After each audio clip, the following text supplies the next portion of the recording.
It's All right. up. Okay, stream is live. Um, we have. Mhm.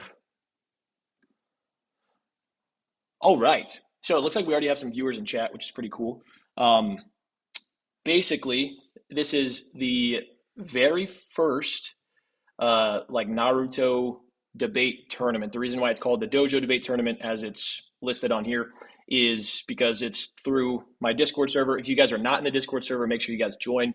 But I have my judges, myself. We have Trouble, otherwise known as Aries, and Code, otherwise known as Raza. In here, you can see all of the bubbles down at the bottom, so you can see who's speaking. But hope you guys are excited. Without any further ado, though, we can go ahead and get this going. So, Trouble, you said that you want to go first. So basically, the way this is structured is each of them will get 2.5 minutes to give an opening statement. They don't have to use the full 2.5 minutes, but they can. And then we're going to have 20 minutes for Trouble to go on the assertive. Again, doesn't have to use the full 20 minutes, but he can. And then 20 minutes for Code to go on the assertive. And then we'll have 2.5 minutes apiece for closing statements at the end. So whenever you're ready, I can go and start this timer. Oh yeah, just give me a second. Can I start from my opening statement and then, like, I guess, become more argumentative, or how Yeah, you so say it? yeah, so basically you'll give your opening statement, and then Code will be able to give his opening statement, and then you'll go on the assertive for however long you need. Okay, okay. So is everything live right now? Like, I can Yep. start Yeah, yeah, off. yeah, yeah. We're live. Go ahead. All right. So hello everybody. My opening statement. Well, for one, the debate is Hokage Minato versus White Mask Obito. I'm taking, the GOAT Minato, the strongest in the verse. Um, there's just gonna be two parts to the argument. That being a more so like narrative size team argument, and the main argument that I'm gonna present for first is just gonna simply be that I believe that Minato is, I would say, relevantly faster or relatively faster than the likes of White Mask Obito, due to the fact that during the what is it? I think War arc, he was able to outspeed Eighth Gate's guy, while being weakened in the sense to where he was combatively limited since part of his arm was destroyed, and I think other parts of him like also gone and missing. And Edos, as previously mentioned, are slightly weaker than their base or alive self. So whatever Edo Minato does in base would, retroactively scale back to his base Hokage self.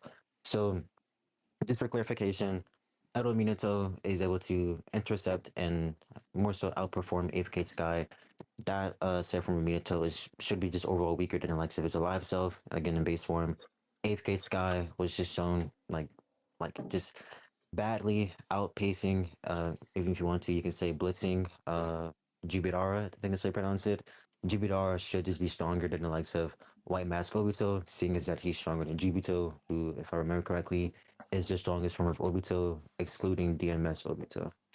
And for the narrative argument, I think it's consistent that Minato is on like this threshold of like Madara's level, seeing as that in the first part of Naruto, when what is it, the Hokage is fighting against both what is it, Hokages?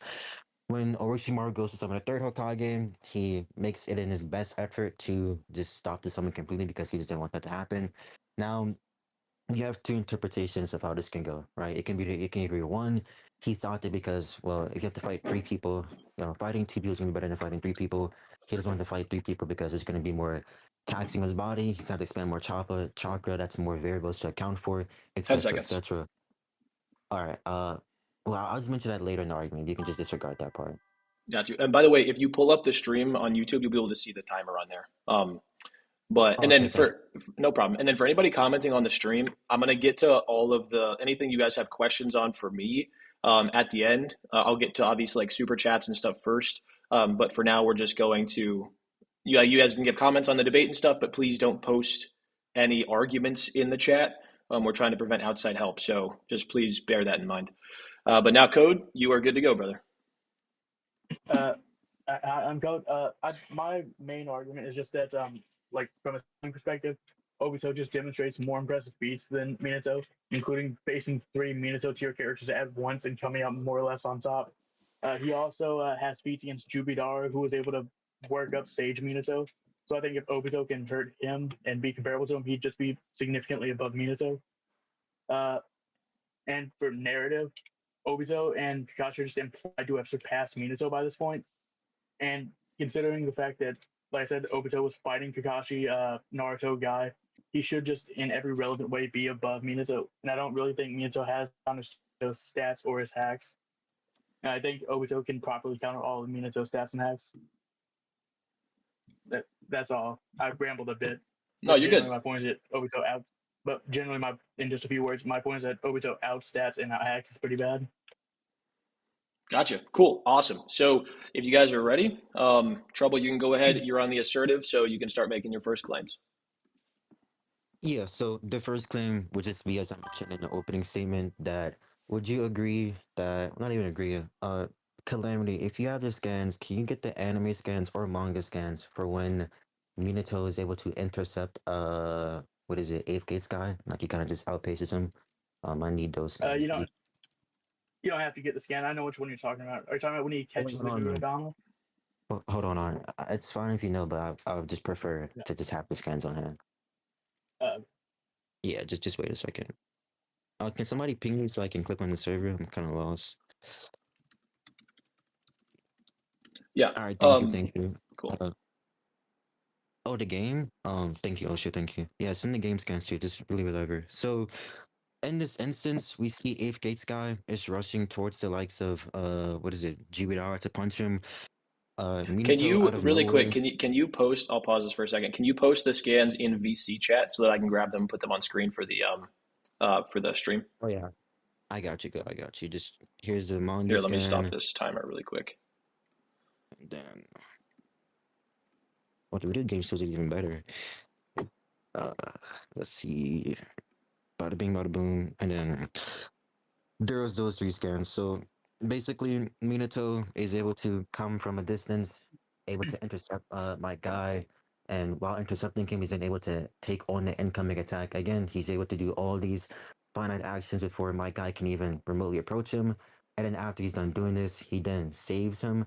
I think it's unlikely to say that my guy would have just dodged him, seeing as that um like if it wasn't for Minato, those like I think what are truth seeking orbs or whatever would have just hit and killed him. And if I remember correctly, because like it's been a long time, so just excuse if I'm just saying things that aren't true. But if I remember correctly, the whole reason why they even needed Minato was that if Minato wasn't there and those things hit him, he would have died. So they got in Minato, pause. They got Minato there so that they could prevent him dying, and they can just continue the assault on Madara. So with everything taken at face value, that being that it's it's questionable or skeptical on if my guy himself could have dodged that without the help of Minato, and then again needing the assistance of him to even accomplish the said feat, and ignoring that, Minato himself, and you just break down the panels and how it all works. Minato again just having a better speed feat than that. I think when you take everything into account, it's very consistent to just say, or very likely to just say that Minato is faster than Eighth Grade Sky. Do you have any all contentions? right. Yeah, I have a few contentions. The reason he's doing this is because they told Guy explicitly, just run for him, we'll cover you.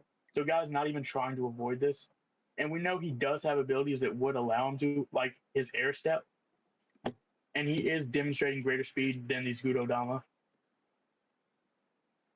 So I think Sure. it's just So, yeah, just for clarification, you said that these guys told him to just simply run after or just go after Madara and not worry about anything. So when these yeah, things they're were just coming saying at him, yeah, they're just saying, hey, Guy, just rush for him. We'll cover you. Don't worry about anything he does. okay, and then you're just saying that gives credence to him like not dodging you said things. Yeah, I think he has the capability to dodge them. He's just not trying to. Okay, and the not trying to is in reference to the initial point. Yeah, about them covering him. We even see Uh, in this same page, Kakashi is about to use Kamui to get rid of more true secret orbs so Guy can land a hit. yeah, it's simply what is it? What is it? Get the scans, get the scans. But that interpretation, let's just take it to be that he's not like what is it dodging. I don't think that defeats what I'm saying because in order for them to even like tell my guy that yo just don't even worry about anything, just go all out, do whatever, and we'll cover everything else. That they themselves would have to be relative to my guy to accomplish a set feat. So like the whole point that the whole like I guess interpretation that in order for them to even fight on this level, or even like intercept his attacks, or even uh like I guess keep up with these guys and not just get like travel speed blitz or whatever. They would still have to be somewhat of they have to be somewhat of a comparable threshold or level to these guys in combat speed and reaction speed and travel speed to effectively assure that yeah, you don't have to worry about anything. You can just go all out. And if we know that that's true, you mentioned something about like the holding back and that he's trying not to dodge. You said he has like an other like excluding that he has like an other means of like dodging them or he's like outpacing them or whatever. Like, can you send those scans? Oh yeah, it's what he's doing right now. It's his air step. You know, like how he could run on air. No, I haven't seen Naruto in a minute. Just send scans of everything. Does But anyone else have the scan for him running on air? like just to be clear, when he was like running on air, he was like be like effectively dodging them or what? No, I'm saying he has the ability to just step on air should he so desire, and I think that Oh, that hold on. ability would. Well, okay, if he has like the ability to step on air, I would need justification for why that would be like an effective means of going against that, for going against the Fusion orbs. Because like, if I remember correctly, um, I forgot how chakra works, but I do know that characters from Naruto can like exceedingly jump high in the sky, and that not be like a means of like dodging anything. And again, he's going up against these true secret orbs that are very fast, just erase everything. Like I don't see why being able to just have like walk on air ability means that he can then effectively dodge, go against, react to, and just overall combat the true secret orbs that are coming at him, or really whatever Why attack do you think? goes at him. Well, earlier you said that Madara or that Guy was blitzing Madara. If Guy was actually blitzing Madara, why would Madara's jutsu be able to keep up with Guy? Just for clarification, you're asking me earlier, I said that my guy was blitzing Madara, correct? And if Yeah, that's the case, why is it then that his jutsu can or cannot keep up with him? yeah, exactly. Can you just re-clarify that? Okay, if Guy is blitzing Madara's like reaction speeds, he can't even react to him. Why can Madara's attacks reach Guy? Oh, if he's just reaction diffing him, and the reason why his attacks can reach him, well, the most logical explanation via Grice's razor that we can just simply assume is that the attack speed or the attacks that he's launching out are not correlative to his overall combat speed. So these shooting orbs he can launch out can be faster than what he himself can perceive or even move at. So all he has to really do, because I think he has like the Renegon, so he should have like forms of precognition and shit like that. He So all he doesn't. has to do, The Renekton doesn't have precog. it's a better visual than like the Sharingan, which has precognition, so it should be able to like Yeah, replicate certain but things. it's stated explicitly to not have it by Hidari. Uh, Yeah, well, one, who the hell is he? Okay, okay. One, Ito who is Shinju. Nar? He's a Shinji. What is a Shinji? Okay, okay, whatever. Before we even get to that, one, send the statement, and then two, justify the knowledge that he has on the Sharingan abilities. Well, he would know this because he has a Renegon, and he's commenting about his own failure to capitalize on that ability. He says, "Oh, I can't use Chidori without the Sharingan." Well, that kind of sounds like a non sequitur. Like, how is him not being to not use a Shidori and a Sharingan then relate to the Rinnegan not having forms of like precognition? Because like the Because whole he has a set of Renegon. okay, so all that's really telling us is that with the Rinnegan, he cannot accomplish the Shidori. But when he like takes off the Rinnegan and then takes on like the lower set of eyes, he's then able to use the Chidori. Now there could be a lot of reasons for this. One reason simply just being that we know with Naruto, if I remember correctly, the Rinnegan, if you guys can just get the scans, the Rinnegan is able to it takes like a lot of chalk out of your pool. So it would be very consumptuous to have that Rinnegan activated and also use the Chidori, which I think also takes like a lot of your chakra out. So in this scenario, it'd be like the most efficient route would to just simply use your Sharingan, which again helps with like minimalizing and making curse energy more not curse energy, chakra more efficient and utilizing it. And in cycling, it too also wouldn't be taking that big of like a chakra consumption. And then also please just send the scans. And again, I did. having the eyes, yeah, okay. They're on And the him stream. sitting oh, okay. Let me just look at the scans And before then he I also continue. sent them in the Yeah, VC chat as well. yeah, Okay. but generally Yeah. Hidari's commenting that he does not have the Sharingan, even though he has the Renegon. He just can't he just doesn't have access to that kinetic vision ability. Oh, this is the board. Oh, this is Boruto. Oh, Chidori is that what the attack I used is called. I wondered why it was so hard to control, but it seems that like my eyes are. But it seems like I fuck I can't read. But it seems that eyes like yours are needed to master it. Okay, Yeah, and yeah, he's like talking to Sarada, who counters his Chidori with her own. He's talking about the Sharingan. oh, again, like all this says is that this is again goes on what I'm saying. Like you need a more efficient source for routing, not routing, but you need like a more efficient means of like mastering this. What is it? This technique, and also it just since it's Boruto, because I thought it's like fucking part two. I'm pretty sure he's like a tree. So since he's a tree, and we know that like the guy that gets a Naruto or human, I think that can also raise some skepticism that okay, well, obviously, right, Hidari and what is her name, Sada, are gonna have different physiologies. So we cannot even say that what's applicable to them is also applicable to him because again, their literal being or physiology or biology is just entirely distinct. Sada is a human who has spiritual energy, that being chi. She takes that on is able to manipulate that control that rebirth throughout her body, reinforce herself, and then output it through attacks and abilities. This guy is a like he's made out of like the Ten Tails tree, who which is just like a being made of pure chakra, right? So already that's like a massive distinction, like how like their bodies come into beginning and overall how it works and functions. Because like Oh, even I don't know, hold on, I haven't read Boruto in a minute, but if I remember correctly, like these guys are still trying to figure out who they are, what they are, what's their function. Like they're out there reading books, attacking people to get like a deeper understanding of who they are. So I think that's again very likely. I'll send the scans for that. yeah. Do you need to Yeah, I like just summarize don't think they're. everything? Yeah, can you give like a quick summary of what you said? Yes, I'll give like a summary of like all the points because like all decisions not in order. I'll just give a summary. So the first initial point was that um him having the ability to walk on the sky would need further justification for why it'd be a more efficient means of dodging, or even give him more efficient means of dodging his attacks. Seeing as that with Naruto characters have the ability to go far, far high in the sky, we see this in part one. We see this in part one. But why is that being the case and mean that he can reactively dodge these things? Then you brought up how well no, we already went over that. Then you got into the Renegon. I forgot the exact points for that, but we got into the Renegon.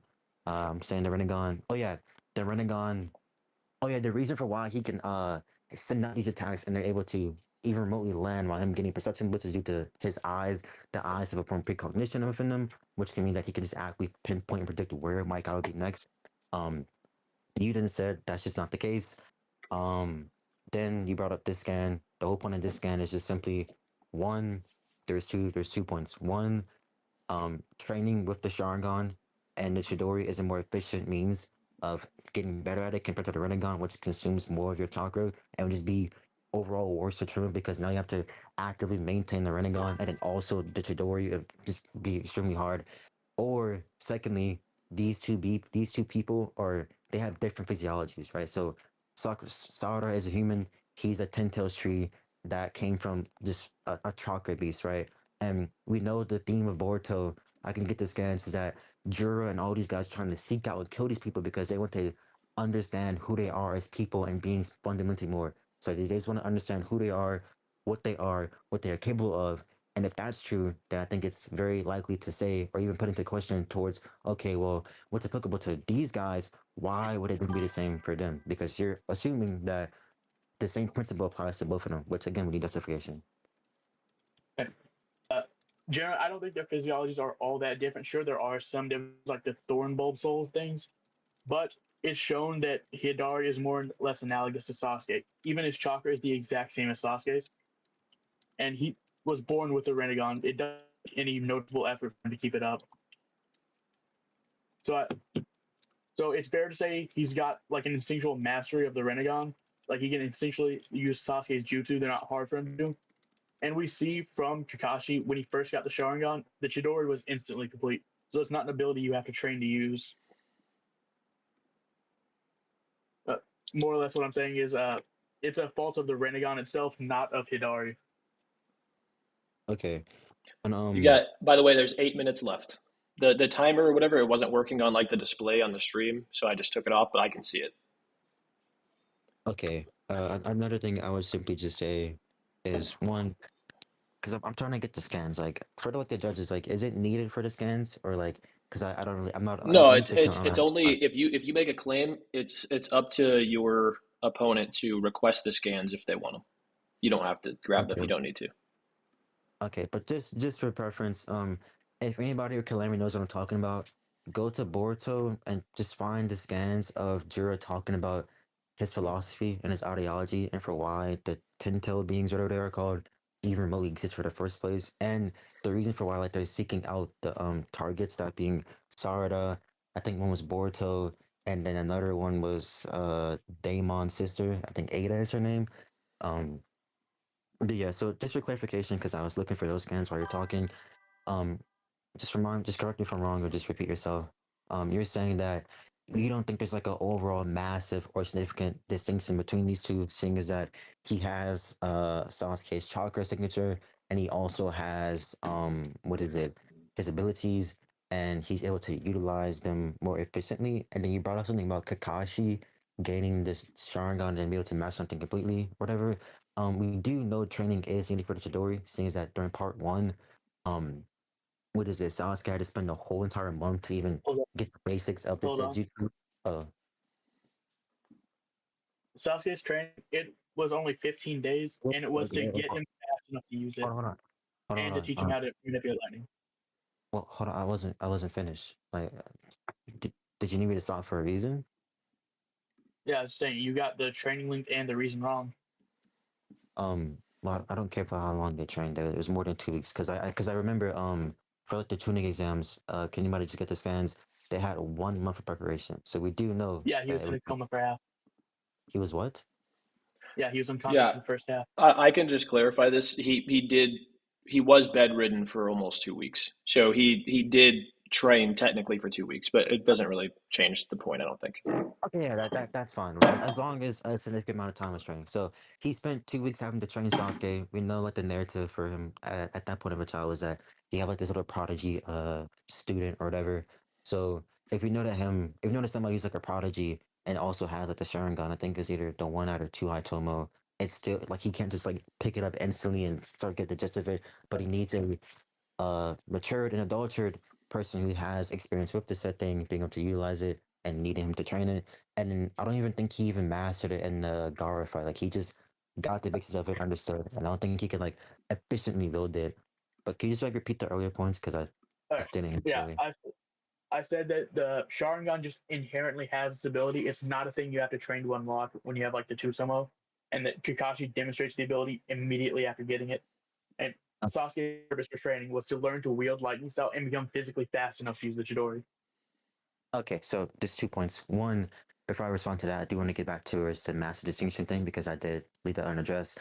The reason for why it being a massive distinction is that the principle of chakra is just going to map onto one's physiology.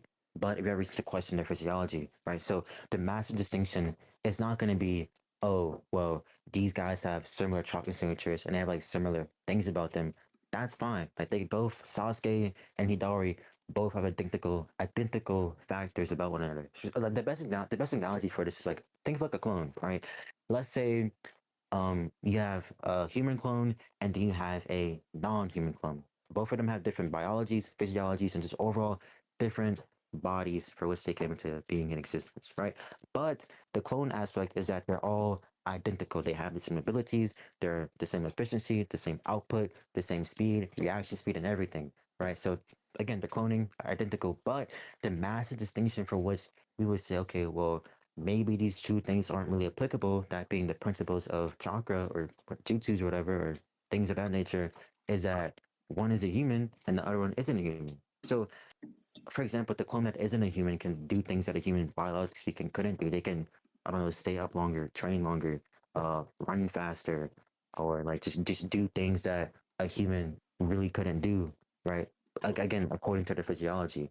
So he can pick up things much faster, much more better because of the nature of his being. That being that he's a chakra, so he's like a chakra guy. So using chakra or expending chakra isn't really much of a factor to him. But for Sasuke, that's just not the case because it took him, I think, over 20 years to get where he's at now. So we do know that the physiology is a massive role in this because it took this guy 20 years It only took this guy like a couple seconds or days because of his because of the nature of which he is. You have two Oh, and a and half then minutes, by the way. um, can I respond to the can I respond to like the current point, or is that shotgunning? That's up to your opponent. I'll respond if you don't follow it. No, Just ask me and I'll no, read. I'm following what you're saying. I just think you're inherently wrong. Yes, chakra comes from both the body and mind. If either of those things are different, the resulting outcome will be significantly different. Yet Sasuke and Hidari are exactly identical. The only thing Sasuke has that Hidari does not is the Sharingan. Okay, yeah. So one, I would just need justification that um if the body and mind are separate, then massive things will come from. But let's just take that interpretation, right? That there'd be like a massive separator if the mind and body are distinct. Okay, sure. I'll just explain why the mind and body for Sasuke and Hidori are like distinct. Hidari wants to kill Sarada. He doesn't know that it's his daughter. He doesn't even remotely have the access to the. He doesn't even really have access to the knowledge that Sasuke has. That being the Uchiha, Naruto, his wife, the fights that he's been in, the experience, his little daughter, Sasuke would never in a million years kill his daughter. He would just never do that. So that's one massive distinction in their approach to reality and their mind. One is willing to kill their daughter. The other doesn't even recognize or perceive this as their daughter, and biologically speaking, isn't even their daughter. And then two is willing to take out and kill them all for the benefit of just knowing who they are, like just off the mere random of a thought. And then the body, as you've been going over now, Sasuke isn't a ten-tailed beast. He isn't a being born out of chakra. He's a being born out of two people doing, you know what, and then coming into creation. He's a Uchiha. He's born from the Uchiha bloodline. So the mind is distinct, the body is distinct. If we know that to be true, then your interpretation would make sense that okay, if those things are distinct, then a massive thing would just come out from that. That being these two guys are just not even remotely comparable. And then you're just going Okay, circular by saying that they have like identical traits. So you have 30 I'm seconds just left on saying. the really quick. You have 30 seconds left on the assertive. So I would give like I'd try to wrap it up really quick. Just as a response, I'm saying that there are differences, but they're so infinitesimally small that they don't really matter. Well, that's just going circular because I'm saying that it's just not infinitesimally small. Like it's literally just not. But we can conclude this point or end it here and move on to you being assertive if that's how it's working. Yeah, so that we just hit the Yeah. 20 minutes. If you guys want to give like a quick, 30-second conclusion and then move on, you're more than welcome. Yeah, I'll give a conclusion. Um, three main points. I gave the initial response, not the initial response. Overall, I'm trying to think. Cause 30 seconds is enough. Is it fine if it's like a minute? Yeah, you can do a minute. That's fine. Okay, so it first started off as him saying that the reason for why my guy isn't dodging them is because he's being told to do so. I did said that interpretation, which is be mutually exclusive to my interpretation, seeing is that in order for him to even tell my guy and give him that reassurance, they would have to be of a comparable and mutual threshold of combative speed to even pull this off, so that he doesn't have to worry about moving faster than them or like just outpacing them. Like they would have to be all within like the same threshold of relativity to perform these set actions to give him that reassurance. He then said, independent of that, he has a means of dodging that. I then put into question towards, okay, well, one, what is that reason? And then accepting that he can walk into the sky. Why is that inefficient means? That was never responded. Um, then moving on to the Renegon, he said, Madara is getting blitzed, but hastening out attacks. I said, okay, well, via Gracious Razor, the most reasonable interpretation would just be that his attack speed is faster than his combat speed, and to just add more likelihood towards that, we know the nature with his eyes, that being the Renegon, being more higher and higher than the Sharingan, and the whole narrative for those whole eyes is that as you progress, the eyes become better at perceiving reality, giving you different abilities, making you overall stronger and just faster as a combatant. And we know that the lower levels of the Sharingan have the ability to predict where people are going to be or predict movements. And as they get higher eyes, that also becomes better. So again, we just follow. He then brought up a Boruto example, saying, "Well, no, that's just not the case." I then went in towards why this just wouldn't be mutually exclusive. I said, "Well, it's just a non sequitur because you're saying that these guys couldn't master a jutsu or a means of like perfecting a jutsu. What's different for these two?" I didn't ask, okay, well, how does that correlate or even really transfer over to the prediction? Um, that was never given. But then I just brought up how Yes. I just didn't, I then just remain skeptical and put into question towards why even the same principles would even apply to Hadari, seeing as that he's like an entirely different and distinct life form to what we're talking about. And then we just went on a tandem in that.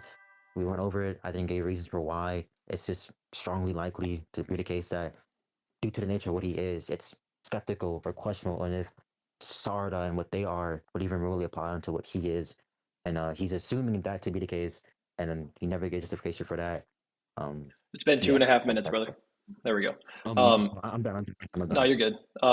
Code, do you wanna respond to that, or Yeah, you just wanna go straight into your stuff? I'll respond to that. Okay. What was his first one again? He talked a lot. Uh, just like just opening a couple words. Oh, I was just giving like a down of everything. Yeah, he The was just opening, going Yeah, the over. Yeah, he didn't add anything new. yeah, I just summarized uh, everything that was mentioned. yeah, more or less I let the Minato thing pass because it wasn't all that important. I did actually give justification for the airwalking thing, and uh, and I don't think he's had a sufficient rebuttal for the Sharingan thing. I already explained that the kinetic vision of the Sharingan is an inherent ability of the Sharingan, but the Rinnegan does not possess that. I don't see why evolving a Rinnegan versus just having one would make them have substantially different powers, and he didn't provide any real justification for it. Cool. All right. That's pretty So much it. now you've got 20 minutes on the assertive. So go ahead and start your scale. And the Okay, so timer's up now too, generally, so you guys can see this now. so through Obito's feats, I don't think really Minato can compare. We see in their first fight that Obito has greater physical strength than Minato and greater movement strength while nerfed. I think it's Oh, just the case that I was just, I just I over disagree. Oh, my bad. Go on. I, I can send scans to. For example, we see him grab Minato multiple times. Minato struggles against it, but has to teleport to get out of his grasp. And we see that had they just relied on their normal physical speed, Obito would have touched him first. And I can send scans for all that. Yeah, just send the scans, Calamity. If you have the scans, bring back the scans, just send them, and then we can just walk this down. I had a feeling this would be rung up. Um, Yeah, yeah, just send that, and then we clarify your argument, and I'll respond yeah. to it. All right. All right, so like I'll do them one at a time. First is when Minato tries to stab him in the head. Obito casually catches his hand. Minato's shaking, trying to get out of it, but he just can't. Here, let me drop this in there. But you can still respond to it, obviously, because you can see it. But All right. I'm your opponent, and you're done for. He grabs his arm, then he sucks him into the Kaimi, whatever that is. Then they move outside. Um, what is it? The second one isn't relative for the speed thing. Oh, what is that? The manga panel? You hey, Yeah, just the how yeah. come you're using It's this? just the first. It's just like the first page and the third page for their physical strength scaling. Oh, the first page and the third page. Okay. What Yeah, that's for chapter their is physical this? strength. Yeah. This is 502, the Fourth Lord's Death Battle. All right, 502. Just give me a second, because I want to make sure But yeah, everything's right before I respond. Uh, yeah. so sh- If you want me to, what I said, Minato's shaking. He can't break Obito's grip, and he has to teleport to get away from him. okay, yeah. And I And also claimed he was nerfed, and I put a panel for that one too. okay, so I'll respond to like the nerf thing later and just stay focused on the physical clashing or whatever. You said Yeah, 504? 502, the Fourth Lord's Death Battle. 502. 502. Um.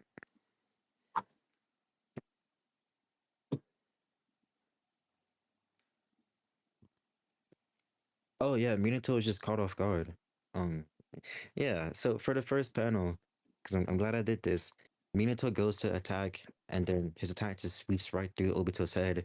He then gets caught off guard with the reaction markers, and then Obito just he phases through him, grabs him again, and then he just instantly teleports him. This isn't like uh a thing. This also like look at here, right here. Minato isn't like shaking. It's just Obito clenching really hard on his fist. The sound effect for that being clink. If I'm like fighting somebody and I just like let's say I found like a sumo wrestler and he just like within like a manga, obviously to make it analogous, right? And he just grabs you with all of his force. It's obviously going to make a hinking sound, that being like things connecting or things holding on to It's gonna something. sound like a clap Yeah, something along or those something lines, like that. right? Yeah. Yeah. And so, just for clarification, for the first instance, this isn't him getting physically dominated. He was just caught off guard because his attack slipped right through him. And then the thing that you're noting from struggling is just Obito grasping onto his wrist. That's not Minato like anything. And then from being nerfed. All Oh, right, on what that is it? first one, Oh, what? on the Can first I one, finish we actually responding? can see the struggle. I What? wasn't done responding. Okay. I Yeah. thought you were done responding to the strength thing. You said you do No, the no, nerfed no, one no. after. Oh no, no, I was about to move on to like the second instance of like the physicality. Don't worry. Like if you don't track anything, and like I'm just gonna No, re-clarify. I'm tracking. I just wanted to make sure we didn't go too far before I could address it. Yeah, you're good. You're good. You're good. Yeah, And then for the you said the third scan, correct? yeah, the one with the chains. Okay, and for the third scan, he got roped in the chains, and what happened? He Like, has to teleport out. okay, and I'll just ask why you think him needing to teleport out was indicative of him just being what is it? Yeah, I'll just ask why. Physically weaker.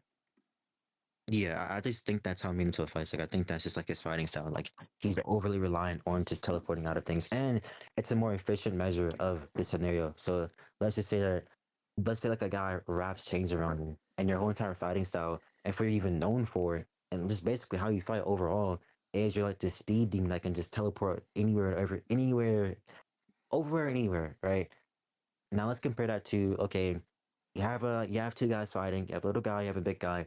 The big guy wraps a chain. He throws a chain on like some Ghost Rider shit, right? And he just wraps it around him. You have two means of getting out of this. One, physically overpowering it, and then two, teleporting out of it. So let's just say, let's take your interpretation that Minato was just like not. That's not even your interpretation. It would just be like it would just be more likely, not even more likely, it's be more efficient in this scenario to just do what Minato did. Seeing as that one, it's his fighting style.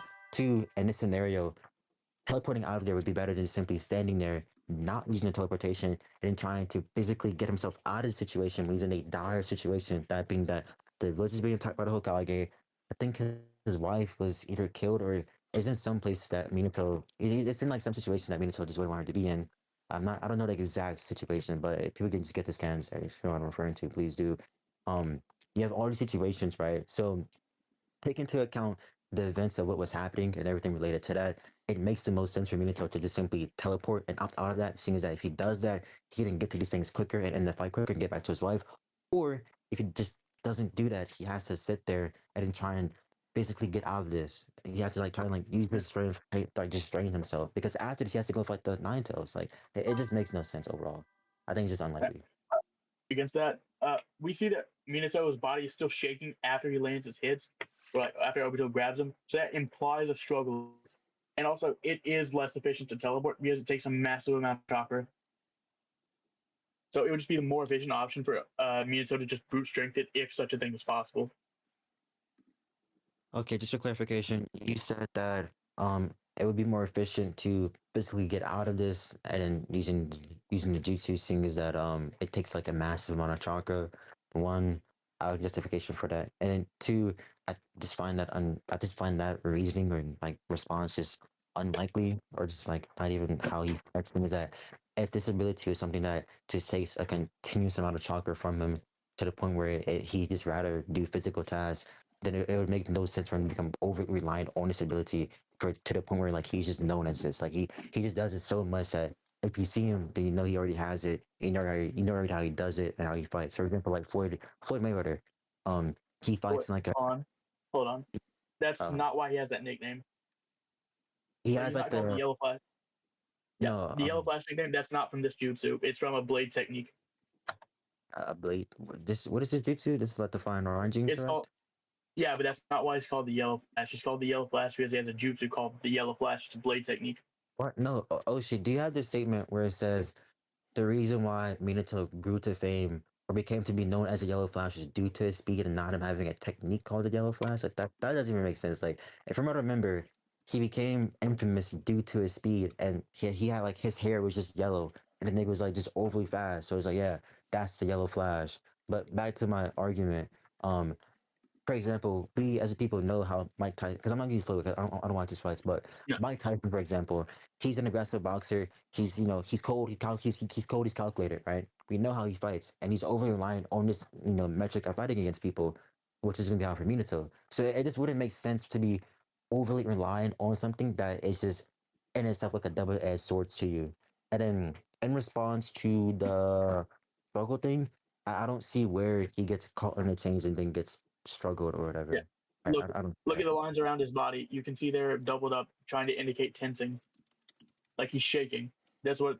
That's one common way to draw shaking. Uh, So, can you just so what I'm crop it? saying is, So what I'm saying is, Minato tries to resist first, realizes he can't, then just teleports out I and posted not the wasting time. I posted the scan that Aries was looking for. I'll put it on stream as well. Thank you. Okay, before I even respond to that, let me just read this real quick. Flight across space and time, my 5D goat. Uh, I'm not gonna pronounce that. The reason for his ace level flash, his high speed moving over long distance. Let's get it. All right. Thank you, Sage. You're the goat. Make sure you guys subscribe to him and like the videos. Um, yeah, okay. But back to what you were saying. Can you just crop the image? Like I don't see anything, bro. Like, just crop It's the right image. there. Just look at the panels where he's grabbing him and zoom in. Minato has bold outlines around his body, disconnected from him. That's him shaking his arm. But even if we did get off this would just be Minato admitting inferiority physically to Obito. And it's not like Minato is physically weak because he has physically restrained Kurama in the past, or he does after this. Oh, I don't think this is like him struggling. I think this is I'm not sure how to word it or articulate it, but it's more so just the force of him being restrained. It's not necessarily like he's like putting these like things and then he's trying to get out and he's struggling to get out. It's more so just that Obito's rushing at him at high speed and he just wraps his fucking chain around him and he just pulls him back while Minato is going forward. Obviously, that's going to create some sort of reaction. But I think that the little struggle, like that's pretty indicative. That doesn't prove that in this Uh, scenario, when all this happened, he again stood there and tried to actively resist his ability. okay, if Obito can bring Minato to a dead stop while Minato is going as fast as he can, that would just imply that Obito just has significantly more strength than Minato's body can generate. My point Oh, here is just that I'm trying to get that Obito is physically stronger. are those like claims you're making, or you're just like saying that like in a vacuum? Uh, so yeah, in a vacuum, if you're charged like dead at me and I just put my arm out and stonewall you, it tends to be the case that the force of me just putting my arm out is greater than the force you built up with your charge. All right, and just for clarification, you're saying that if what I'm saying is true, like let's like Minato is going the opposite direction at a on like 25 miles per hour, and Obito is again moving faster because he's rushing at him, right? He's rushing at him with the chain. So let's say he's going at 35 miles per hour, and again the chains then get wrapped around him, and it creates a force. You're saying that would just mean that Obito is statistically physically stronger than Alexa Minato. Yeah, he's able to cancel out Minato's momentum fully. By the way, Code, you've got 12 and a half minutes. Uh, Oh, I'm sorry. I'm Oh, sorry. I'm sorry. Eight sorry. and a half even minutes. 8.5 minutes. uh, I apologize. uh, all right, Yeah, so but I agree. even if we went on the assumption that there is no struggle whatsoever, that's fine. Mhm. It's not really necessary for the scale. We see later on when they do their infamous clash, they're running up to each other at full speed, and it's stated that if Minato didn't teleport, Obito would have been faster and touched him first. And that's just my point about Obito having greater physical speed. Okay, we can get to that. Before I get to that, in response to that, the reason for why they're like clashing is not due to like the physicality of one another. It's I just just said we can disregard it and but say it's your uh, interpretation. I want to speed this oh, up because we're well, going to I stay on thought here for the rest of the time. We talk about that. okay, but I would prefer to respond. But okay, whatever. Um, so going under that, I'm going under my interpretation. You're saying even if you just accept that, there's another statement. Can you just get that statement that you just mentioned right now? I just posted it. It's in the first batch. We see them rushing at each other. Obito's going to touch first, the whole I win thing. And then Minato teleports and hits him. That would imply that if it's just raw physical speed, no jutsus, Obito's faster. That sounds like a crazy hedge because the initial claim was that they're rushing. It Oh, stated that they're rushing out one another at full speed, and then it's then stated that if it wasn't for Minato teleporting, he then would have what is it? He would have got hit by my over. initial Hold on, My hold on, hold initial on. claim is that Obito is Buddy, physically faster.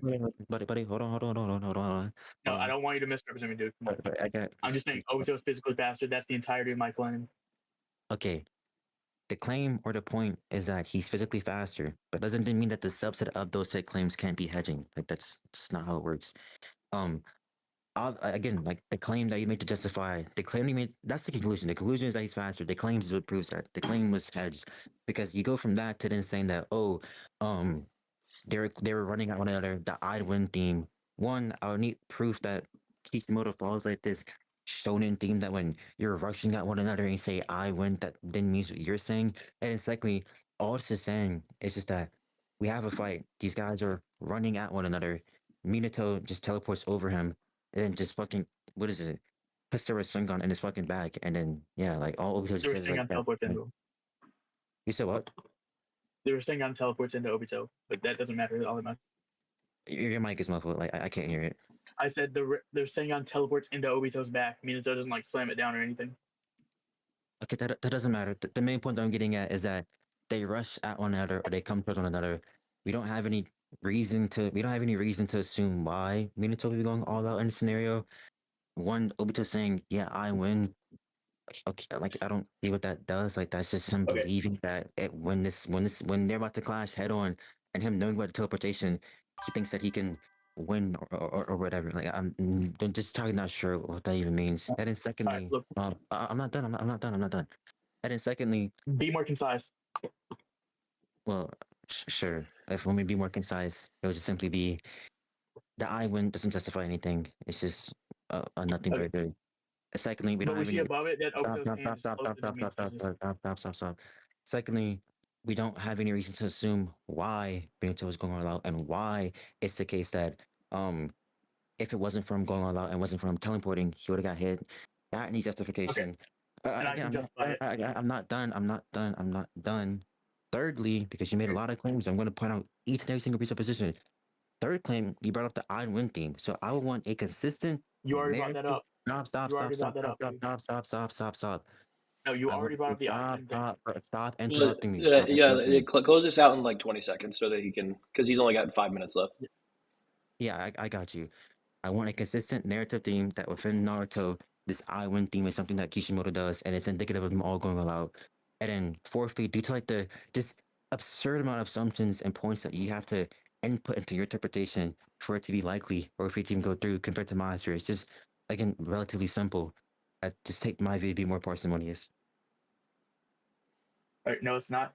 You see above the I win panel, we can see Obito's hand is closer to touching Minato than Minato is to touching Obito. That just means that Obito was going to touch first, and Obito was reacting to this knowledge. And as for them going all out, Obito more than likely knows how fast Minato is. He's seen him for years and has been spying on him. So he's just likely got Minato's speed memorized. Yeah, well, we know like Minato is nerfed in this scenario, seeing as that the scan prior. Why, you know, Yeah, he's nerfed combatively in the sense that he has to take a different approach to taking down him. He has to take a different approach to taking down Obito that he usually doesn't do. So sure, why like is the that a reason speed why nerf? hold on. Because again, the whole initial point is that he has this like high excessive speed fighting style. But if he's fighting against somebody to where he has to then switch it to where he has to do something not entirely reliant on that set thing, then it's a different fighting style. That's the whole point. If it's a different fighting style, then it's gonna be different means and movements that he has to do to get to that set action, which is why Obito can reach out his hand and grab him. And then Obito having a gauge on his speed, one, I would need justification for that. And then two, if we accept that, okay, he has a gauge on the times that he saw Minato, which I would again need one of the times that he saw him. And then two, during those times, it was Minato even going all out or even using a sufficient amount of his speed to make that claim. The thing is, it's not a different fighting style. It's the same tactic that he uses on everyone else, just outspeed them with Hiraishin. He's aiming for that momentary gap. Can you prove that? That's literally what he says. He needs the time of mutually precise strike. Like that's the page before. If I transfer myself to the village, he'll come to the battlefield with me. It'll be chaos. If he's anything like moderation, to maintain that nine tails in a row space for that long, I have to entrust the village to the Lord Kage, just take him down, and just take this guy down right here, right now. There's an Not O that for one. you. Next one. Oh, the next one. My physical attacks do not affect his body, but he makes himself solid when he attacks me. I have to aim for a mutual strike precisely timed. Okay, no, all that's saying is that due to the nature of what his opponent is, he has to time his attacks. You're saying that Okay. when he's in every single fight, he has to time his attacks or whatever. Okay, you know what? I'll just grant this. I'll just grant that you're right, and that Obito just gets demolished here. Okay. We we see later on that when Minato tries to Hirashin Blitz Jubidara in Sage mode, Minato just gets his arm cut off and kicked away. Yet Obito is able to successfully Blitz Madara more than once. Was it White Mask Obito that did all of this? I don't remember this. It's a nerfed version of White Mask. Um, just send the feats or whatever, and then send him being nerfed. Code, you've got 1 minute, brother. I hope you know I'm not being read. Like I haven't read Naruto in a minute, so I just forgot all this shit. Just send the scans, brother. So I don't have the skins on hand right now. But what happens is 65, Obito stabs Madara in the gut after losing his Jubi power, and Madara can't react to it. Yet Madara could react to Minato flash stabbing in front of him. Yeah, okay. Because there's 2 points in the debate's about to end, so I don't want to get hold off of not being able to respond. So let's just simply stay focused on the physical outclassing and not him being nerfed. That can just be put off later since we don't have time to get to it. Let's just stay focused on the physicality. So does anybody have the scans of what he's referring to? Because I don't Yeah, trust his recount. I can drop these. I'm grabbing them right now. All right, thank you, brother. Thank you. No problem. So I'll put these. Oh, Calamity already grabbed them. So he got those. Can you also grab the one of Tobirama's attempted blitz On Madara?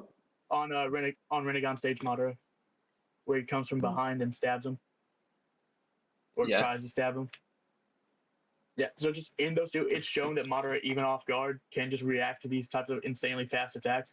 Yet he couldn't react to Obito, but he does react to Minato. That would just set the precedent that Obito has greater physical scaling to like a blitz tier above Minato. Okay. Boom. They put up an attack. He transfers. Obito comes. He then goes, and he just cuts his arm off. Here's the Madara one he's referring to. Okay. So for like the Minato section, you're saying this is for the point that Madara can react to him? Yeah, Madara can react to Minato. Okay. And this is like Sage Minato, so it should just be stronger than base Minato. The time is up, so let's try to wrap this up really quick. Yeah, I'll just say for like the Minato scan, we can just not get to like the later section. For the Minato part, I think the reason for why Madara was able to tag him was just due to the fact that he was at like a disadvantaged position. Like he was literally just right below Madara, defenseless, and then Madara, all he did was just take up his sword and just swing it down. Because we know Minato is capable of like reacting to, we know he's on like this like Jubidar like Ten Tails level because like Tobirama is, and Tobirama just can see that Minato's faster than him. So I think it's like position based. Like for example, when Maki, when she got hit by Sukuna, was in the midst of kicking out a pillar, so she couldn't defend herself, which led to her getting hit with like a black flash or whatever. In this scenario, he's in a position to where he cannot actually defend himself, and then Madara just takes advantage of that and just cuts him off. And he wasn't off guard either. He just wasn't off guard. Madara? Yeah, he wasn't off guard. He had enough other When was he? possibilities. Okay, Yeah, so you because agree? So you agree that being like right in front of Madara while he's not off guard is not a good recipe for success? in this scenario, yes, but it was only because of an external factor, that being that he was at he was at like a bad position. If it was something else, then I wouldn't. I would probably say just no. From what we know prior to this, no, All right. because we know he can. So we're My at bad. almost 22 and a half minutes here. So what I'm going to do is move us along to the conclusions. So you guys both have 2.5 minutes. You guys can decide which one of you guys wants to give a conclusion on everything first. But I'm going to give you guys a minute to conclude this part, and then both of you guys 2.5 minutes to conclude the entire thing. So I'll go ahead and let Code go first on this because it was his, and then I'll let Trouble respond. So go ahead, Code. You got a minute for this for the conclusion of this section. So this is just to show off that even when Madara's already still has reaction speeds. That's what the Tobirama thing was for. And he does the same thing to Minato. Yet Obito is just completely able to bypass his guard, and he can't react to him. It's just to show that a nerf based Obito is above Sage Minato in terms of physical speed. That's just the entire point of my argument.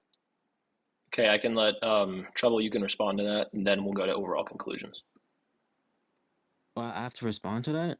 Well, you don't have to. It's kind of like the conclusion of this. That's just like this point is what I was getting at. For this point, I guess the whole point was that Madara is in a situation to where he's able to react to these guys, and he's unable to react to Obito. But my interpretation from looking at the events was just that the reason for why he's able to react to Minato and tag him was just due to Minato being at a disadvantaged position, which gave Madara the advantage. I then brought up an analogy where we see this happen again in JJK, where Maki is fighting Naruto to somebody, and because she then gets put into a bad position, that being she's like kicking out a pillar from a wall, Sukuna takes advantage and is then able to outperform her, that being able to land an attack on her that leads to her being, again, even more disadvantaged. I brought to cross-reference for Naruto, I said, if he wasn't in this position, because Koda asked him, well, you do agree that innocent scenario it's a bad scenario? I was like, yeah, only under these, like, circumstances, that being that he's in a means of which he cannot accurately respond. Because, prior to this, he has like that speed scaling and like that reaction level on par with 10 tail level characters, that being Jibito and Madara, the Might Guy example. And then obviously Tobirama being able to react to such things and then cucking down to Minato. Right. And then 5 we seconds. just conclude. Yeah, Okay. I'm done. Cool. All right. So now you guys both have 2.5 minutes to conclude on the entire debate, and then we'll go ahead and give our judgment. Just want to apologize to Z Killer and Calamity really quick. We're running a little bit over, but it shouldn't be too much longer. All right. So, which one of you guys wants to give an overall conclusion first? I will. Okay. All right. Go ahead. All right. So basically, the only thing we actually got to discuss was speed, and I pretty demonstrably demonstrated that Obito is faster than Minato. He demonstrated that Minato could keep up with 6 fast characters. I demonstrated that Obito could just outright blitz them. That's my entire conclusion, since that's most of what we got.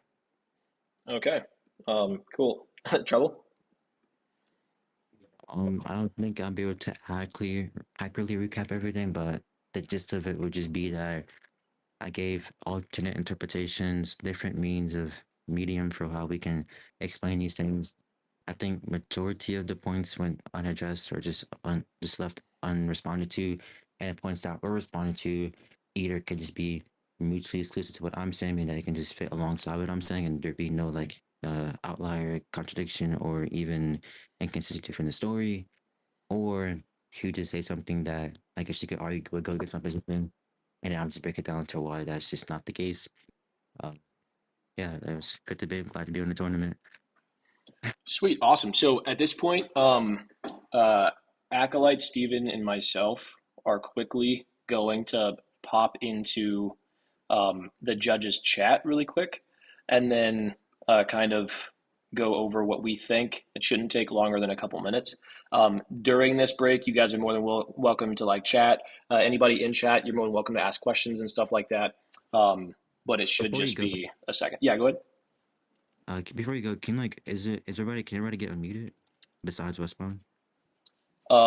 So I want to leave everybody muted for now, and then I'll just unmute the debaters for the next round whenever it's time. All right, that's fine.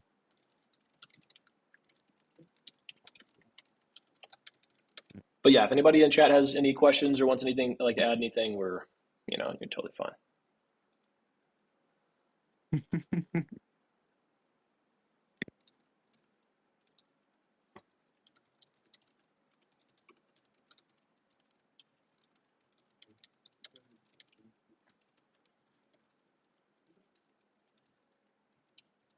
Oh, they left? Yeah, he said he was going to judge chat. Oh no, I'm here. I'm still in VC. Yeah, it's like it's just we're still in VC. Yeah. Okay. Yo, chat, bro, chat, guys. How did I do for not knowing much about Naruto, guys? How did I do, bro? Yeah, I took inspiration from the greats like Mortified and Speed.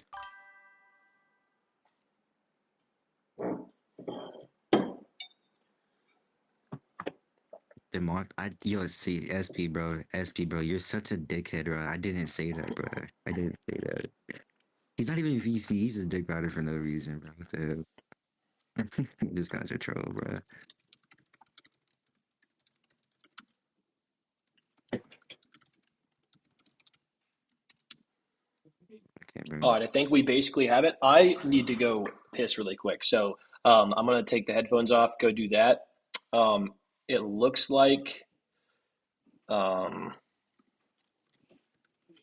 we've come to a conclusion. So I'll go ahead and let Acolyte and Steven give their judgments, and then whenever I return, I'll give mine. We'll be right back. Well, wait, can you guys wait? Because I also have to use the bathroom. Can you give me like a minute before you announce it, Steven and Yeah, we'll give you a minute. We're basically done with the deliberation, but we're still talking, so we'll give you a minute.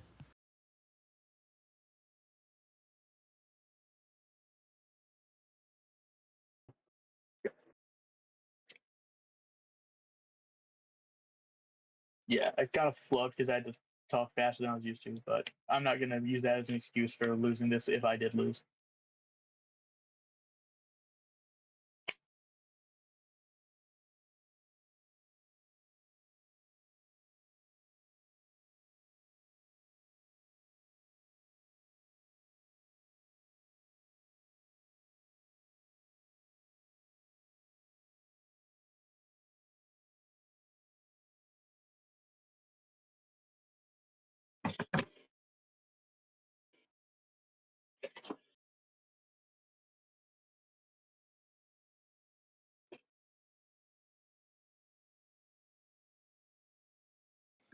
Okay, We're I'm just back. waiting for Aries to get back, and then we're gonna give the judgment.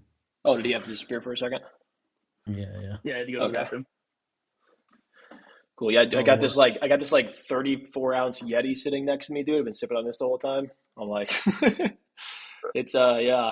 Bro, I I am hate interested to having to talk hear. to that. I am interested to hear what the chat thinks. I mean, honestly, it doesn't really matter because it'll be a 2 out of 3 on ours anyways, unless somebody thinks it's incon. But if you're in the chat, just go ahead and type code or trouble. Who you guys think won? I But got my words mixed up so bad at the end. Demonstrably demonstrated. well, I think one of the big issues that you guys ran into is like with the time limit on here. Sage one, let's go. With the time limit on here, it's kind of difficult to go through all the points that you want to. So it really is like the skill set of being succinct in your point making is super important on like a 50-minute time limit. So I think that's something both you guys kind of ran into is like you had so many points you wanted to make, but weren't able to make all of them. And I think it was kind of difficult. Yeah. I think it was kind of difficult because mainly because Aries and Code both needed a lot of scans, and that kind of Yeah. Yeah. And then I think that sorry. I think the giving scans this time was more of a hindrance than a help, as they have so little time. They need to know the scan that they're going to be discussing and to get their Yeah. point across quickly. Yeah. So we ready to give judgment? Yeah. So I'll let you guys go first, and then I'll give mine at the end. But whichever you guys want to go first, you're more than welcome. I think so. For my judgment, I'm going to give it to Code. I think that even though I think just only on points, Aries actually did get more points just because of the amount of assertions Code did and then didn't really follow up on. But I think Code got the speed point through about Minato and Obito, and I think if he gets a speed point through, there was no other real. I don't think Aries got anything through apart from a few equal interpretations about the Senju, not Senju, Shinju, and then I think if Code has speed, because we didn't have much other scaling to work off, because these are so short, it would just have to go to Code. I mostly agree. I think Code should get this overall. If they agree it's equal interp, at that point it's to the judges to discuss the points and then to agree if it's truly equal interp or if one side actually has more support than the other. But for me, it's more that during the affirmative, Aries didn't push as much of his points as he did, and they kind of just spiraled into 1 point and basically took over the whole thing. But during the affirmative for Code, he really pushed a lot of points. Some of them, most of them being equal interp, but even just getting some of his points through would put it over the affirmative case for Aries because he didn't just have that much. Like they went point for point a lot, but for the affirmative on Aries side, they didn't push a lot of points that would push the character actually above. So yeah, I'm gonna say Code. Yeah, I mean, since it's 2 out of 3, it doesn't really matter. But I also agree. I think that like both did really well on the negation. And actually, if you notice, like Code did drop a couple points because he didn't think he would have enough time to complete them. So like those just didn't go through. But the point that did go through was the speed point. I think that he provided likelihood for Obito being faster than Minato physically, even though I don't personally agree with that. But I think it I think it went through based on the point that he made about like his hand being closer to Minato than Minato's Rasengan was to Obito. I think that everything after that was kind of a jumbled mess. I'm not gonna lie. I'm not sure if like because Code didn't really like connect any of it at the end. But then I feel like Aries might have been a little like stun locked. Like, what? This is 5 different things you're bringing up right now, and I'm not sure how they connect. But then time ran out. So I think the only point that actually went through that would give either combatant an advantage was the speed point on Code side. So I would say Code wins this as well. But I do think both debaters did well. I think they were both really strong in the negation. And the one assertion that I think actually helped either side was that one. So I agree. But yeah, thank you guys so much for coming on. We have the next debate coming up. I've already switched the image over on the stream. It's going to be Sasuke versus Tsunade. But if you guys want to, say your goodbyes, feel free to do that. Yeah, as I was say, Sage, thanks for having me. Do you want to go first, Aries? No, you can go first, buddy. I just want to say thanks for having me up here and just giving me the chance to debate in front of other people. Sorry that I flubbed a bit. I'm not used to talking that fast under that much of a time constraint. I did get a little frustrated because he wasn't as brief as he could have been, but I don't think that's a fault against him. I think it's just the format. Yeah. Indicators are gonna go crazy with this one, especially last round. But I had a plan. I was glad to participate. That's about it. Yeah, it was good having you guys on. But yeah, thank you guys once again. And then you guys feel free to hang out. I would obviously encourage you to watch the stream on YouTube, but we're gonna go ahead and server mute you guys and then bring up Calamity and Z Killer.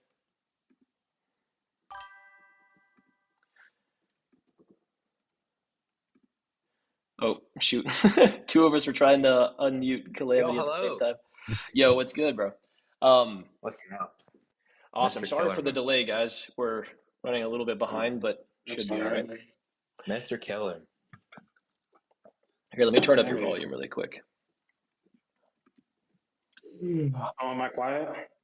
No, it's not. So basically, it's just like the desktop audio feature on Streamlabs doesn't do a good job of capturing desktop audio, so I have to turn you guys like all the way up.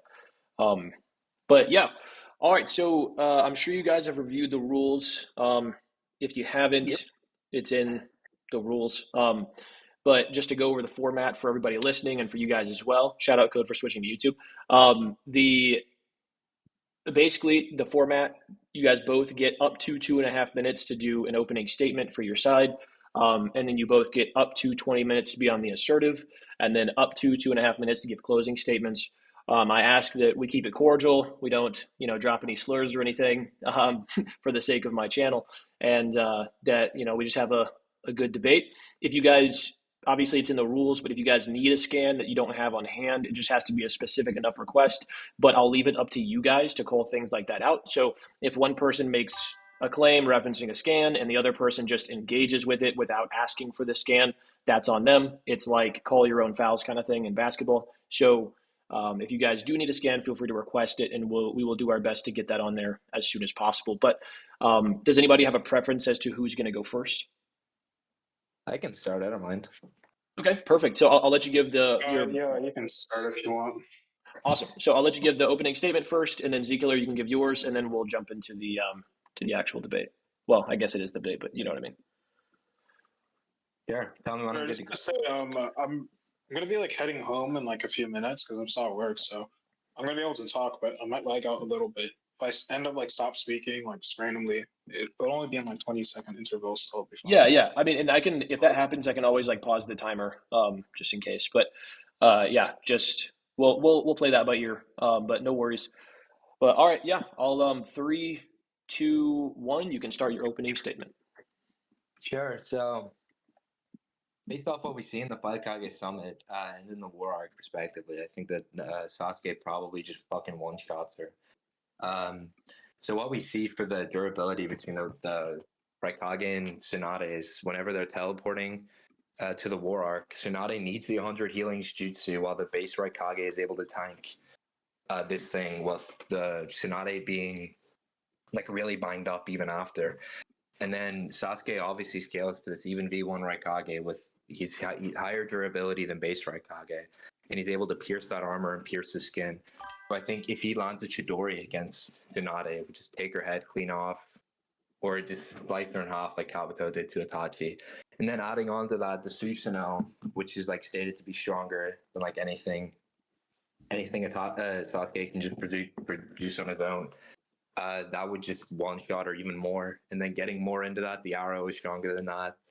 So yeah, and I don't think she can hurt him. And even if she does hurt him through the Susanoo, it would just put a Moderatio on her, which would just KO her like she did with Danzo.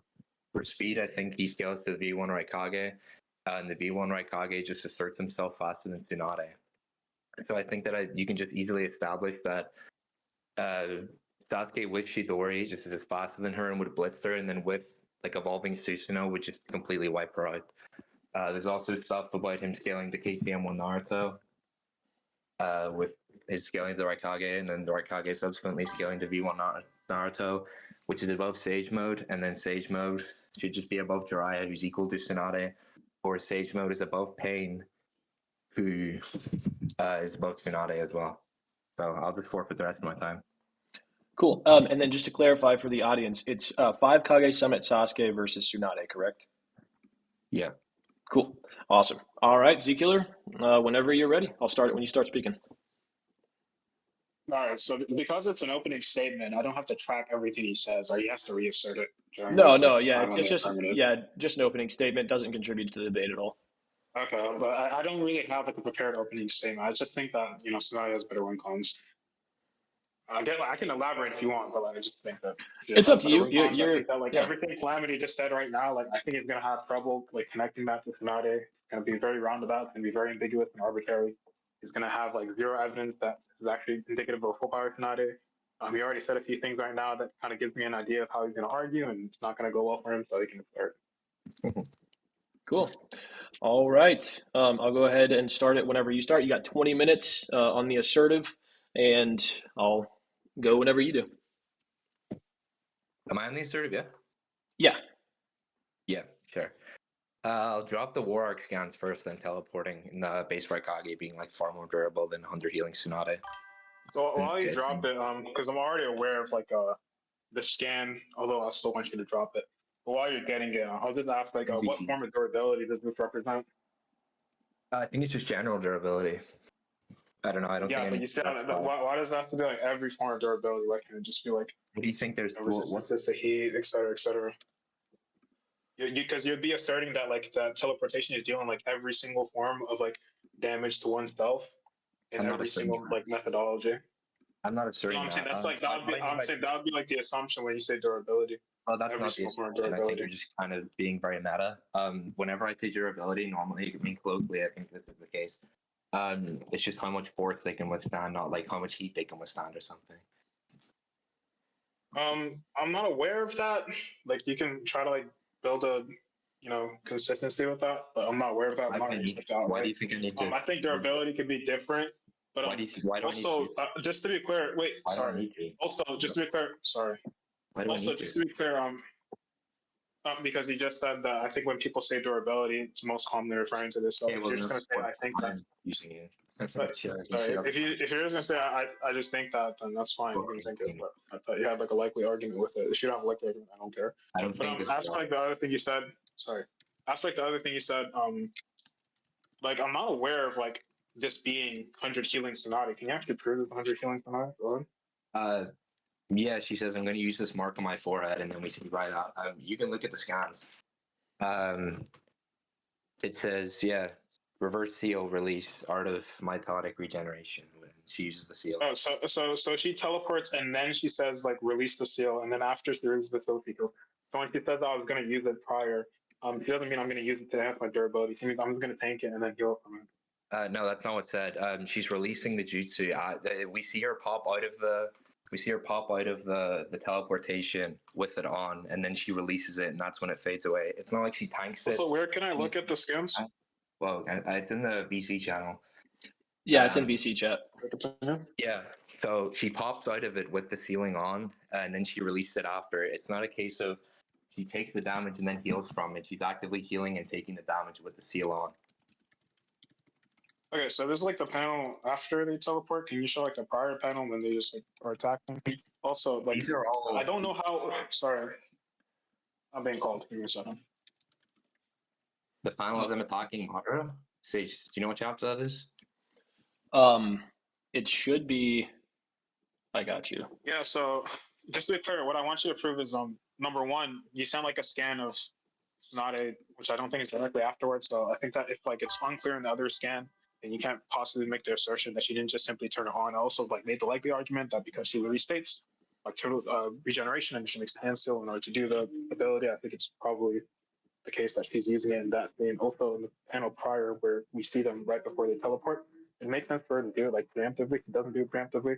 She teleports in base, so I don't know. Unless they think she teleported while she was like a talker construct traveling through the air, it's probably the case that she just entered in base.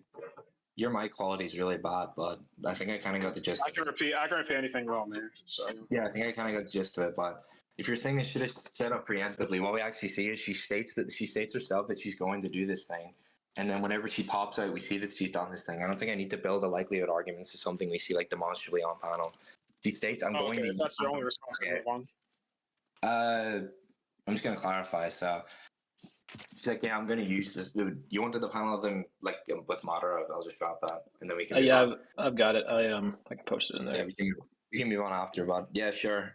She states she's going to do this thing, and then we see her popping out and doing this thing, and then the next time we see her, she's releasing this jutsu. So yeah, we can move on, I guess. Okay, so like, do you want to do like mini conclusions for every single point, and then move on to progressive debate, just so it's easier for the I don't think we need to. I don't think I'll just do it because I'm just not. I'm not confident in these judges. I'm not gonna lie. Besides Sage, I think Sage is like. Yeah, I'm not aware of like the other two. So I'm gonna get like a mini conclusion. You don't have to if you don't want to. Dude, this is like a big forfeit. Before we progress to debate, dude, this is it's not good. It's gonna take like 30 seconds. It's gonna take like 30 seconds. Before like we move on, finding like multiple claims, and you said like an interpretation is just like a saying what happened or describing what happened in the panel. Obviously, that's not a response to my response. So I said multiple things to bring up reasonable doubt. I said, number one, if you don't see Tsunade after she initially teleports, then she could have simply turned it on. It's more probable she turned it on because not only does she state it, and people typically say the name of the jutsu while they're doing it, but she also makes the hand signs only after she teleports. Also, I said it would make sense for her to like want to do it preemptively because if they teleport at a random time, she doesn't have it on, and there's a significant error, then she could like potentially take more damage than she intended to. So she doesn't do it preemptively. She does it afterwards. And when she says, I'm going to use it, I think that she's simply meaning that I'm going to use it in order to heal from the attack, not necessarily use it to increase her durability to tank the attack. So those are all my responses. I don't think we respond to any of them. Okay, I guess I'll just give a little mini conclusion. So yeah, I think it's pretty simple. We just demonstrably see it on panel. People saying that people using hand signs to like shift things isn't always the case because they can cut away and like if someone says I'm going to use a fireball and then the next time we see them, there's like smoke or whatever, we can obviously infer that they're using a fireball with its signs. But for this, she states she's going to use it. Yeah, she states she's going to use it. Next time we see her, she's used it and she's releasing it. So I think it just definitely makes it more likely. But we can move on to the next part because this is kind of like a long-winded scale. And just to clarify for me, and I can pause this really quick just to make sure that I'm tracking. Your initial claim, and I paused the timer, your initial claim was that she's less durable than the Raikage, and you were using this to showcase that, correct? Yeah, she's like a lot less durable than the base Raikage. Got you. Okay, that's what I thought, but got a little muddled at the end, so I just wanted to clarify. But all right, I can resume the timer whenever you start speaking. Okay. I'm sure you're aware he's able to pierce his armor and pierce his skin, and then the lightning cloak just increases his durability. Yeah, so I'm not like I don't have an issue with like Sasuke's going to Rikage's durability in the sense that he can do like superficial damage. My only issue is like if you want to make any comparison between that and like the Susanoo, it'd only be like within the comparison where he uses the arrow, because I think the arrow in itself is like a piercing attack. So it makes sense to compare like a piercing attack to another piercing attack. If one just has more force, then of course it's gonna have like a greater outcome. But like any other attack, like a punch, it doesn't necessarily have to have the same outcome because of the distribution of force. Yeah, that's fine. I don't think that matters, but I don't think it's superficial as well. That was kind of like a. What do you consider like superficial? I think superficial. Like, we can determine superficial by the outcome. The Rikage doesn't actually feel. Like if someone threw a fireball at Edo Madara and there's like burns on his skin, but that obviously like if Part 1 Sasuke put a fireball on Edo Madara and there's like little like chalk marks in his skin. Yeah, sorry, I was talking to my brothers. I couldn't really hear what you said. Can you repeat yourself? Yeah, superficial by definition is existing or occurring on the surface. So like say Part 1 Sasuke shot a fireball at Edo Madara, we could see like chalk marks on the skin, but that obviously didn't do any damage. It's like an arbitrary standard we're appealing to, right? You could say like superficial is just definition. The skin. I could tell you. Well, I'm not contending the definition.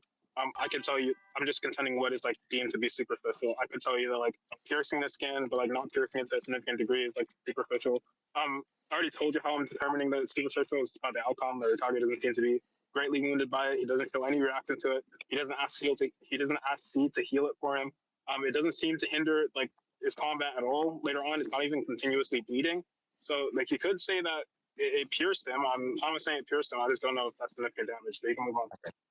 I understand, but all you're saying is just like, yeah, Rikage's good endurance. He didn't like react to it. He was just able to fight on. But it's obviously not something that like we see on the surface. If like his fingers were like, he's at least like deep into his skin on the surface. So it's not like just like a surface level, like no attack. He's able to pierce through his cloak, and then he's able to go like a decent fingers deep in his skin. So I think it's just kind of irrelevant, but it's just arguing for Raikage's good endurance, but. Like he's able to go to the first level, so I guess we can move on with like the third part of your stuff. So you want to continue on? Your mic is really loud. I don't know what you said. He said, do you just want to move on to the next part of your scale? Sure. Yeah. I think the Susanoo then is just above. The Susanoo then is just above whatever base Sasuke can like operate at. I think that's just like highlighted out. It's pointed out as being like an awe-inspiring attack, and then what the Obito just states is like super strong, super fast. So yeah, I think this is just like a highlighted thing. It just amps him, or else it would just be kind of like irrelevant. I'll probably like agree that like it can amp him in the sense that it's like more combatively efficient. Can you send like the super fast, like super strong panel? Yeah, I sent them both. And then do you agree that the arrow, it's the arrow is like a blitz tier above like the normal Susanoo?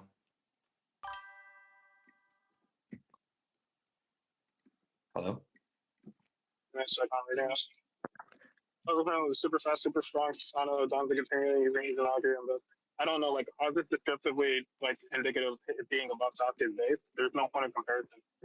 I think there's a point of comparison probably just within itself. So if I perform something at like, I don't know, like 10, if I like run at 10 miles an hour, and then I'm able to like, I don't know, let me think about this in the way it applies. I don't want to get it wrong. Someone's like, you put on these shoes and this guy's like super strong, super fast now, or he's like a lot faster or whatever. He says like this guy's super fast now. I think the point of comparisons in itself, you don't need something like, oh, he's super fast compared to no, others. because it's like not analogous. Like it's not analogous because within that analogy, it'd be implicit that if you say somebody's super fast, super strong now, it implies that they're lacking those qualities beforehand. But there's no indicators, like there's no linguistic like terms you could use to indicate that within this. Like, I don't think he used to say that. I don't think he's saying that he was weak. He was like weak before or anything. He's just saying that this like. No, I'm not implying that. I'm just saying, based on like the analogy you gave, it'd be apparent that they got faster because he's saying they have the quality now that they didn't have beforehand, or at the very least, they have the quality up to this extent currently. But there's no indicator of that within this statement. It just says the thing within itself is super strong and super fast. It doesn't say now Sasuke is super strong or super fast. Or that Sasuke, while using this jutsu, it's like in comparison I to don't think it. Again, that's the same thing. Like the point of reference just within itself. That's why they gave the analogy. Yeah, that's he runs 10 miles an hour. Wait. Okay. Say some guy runs 10 miles an hour in like his like school shoes, and then he puts on these like running shoes, and he's like, oh, this is like super fast. He's like super fast. I don't think you need a frame of reference because that's just kind of within itself. Well, I mean, you could say like it's intuitive to believe that somebody with running shoes is going to perform better than somebody's like normal shoes, but that would be probably because like things outside of the statement existing. But if you're just looking at the statement in itself and something external to somebody's being, such as like, for example, if somebody hops on an unknown vehicle, I'm not even going to name the vehicle because it doesn't matter. If somebody hops on an unknown vehicle and then says this vehicle is fast, obviously that statement in itself doesn't indicate whether or not it's faster himself. It just means that it's fast within itself, and there's no real point of comparison. And then you saying that I believe that this is true within this analogy. Already, so I don't think the prior analogy tracks on, and then already, so I don't think this analogy tracks on, and you didn't really give any extra like motivation. For what you said about the car analogy, I think it's just like really dishonest because unless the person's like never actually like rode in a car before, if the person in the analogy never rode a car before, then that would be true. But if they were in a car before and they said, "Oh, this thing's super fast," I think I think you agree that's like pretty intuitively, meaning that it's faster than the other thing. But for Obito's thing, like, can I finish? He sees the entire fight. Danzo's like fighting Sasuke as well. He sees him fighting, and then whenever he pulls up Susanoo. But yeah, you didn't answer the question before. Do you think that the arrow is like a blitz tier above like the regular Susanoo? I think that's pretty. I'd like to respond to what you just said right now.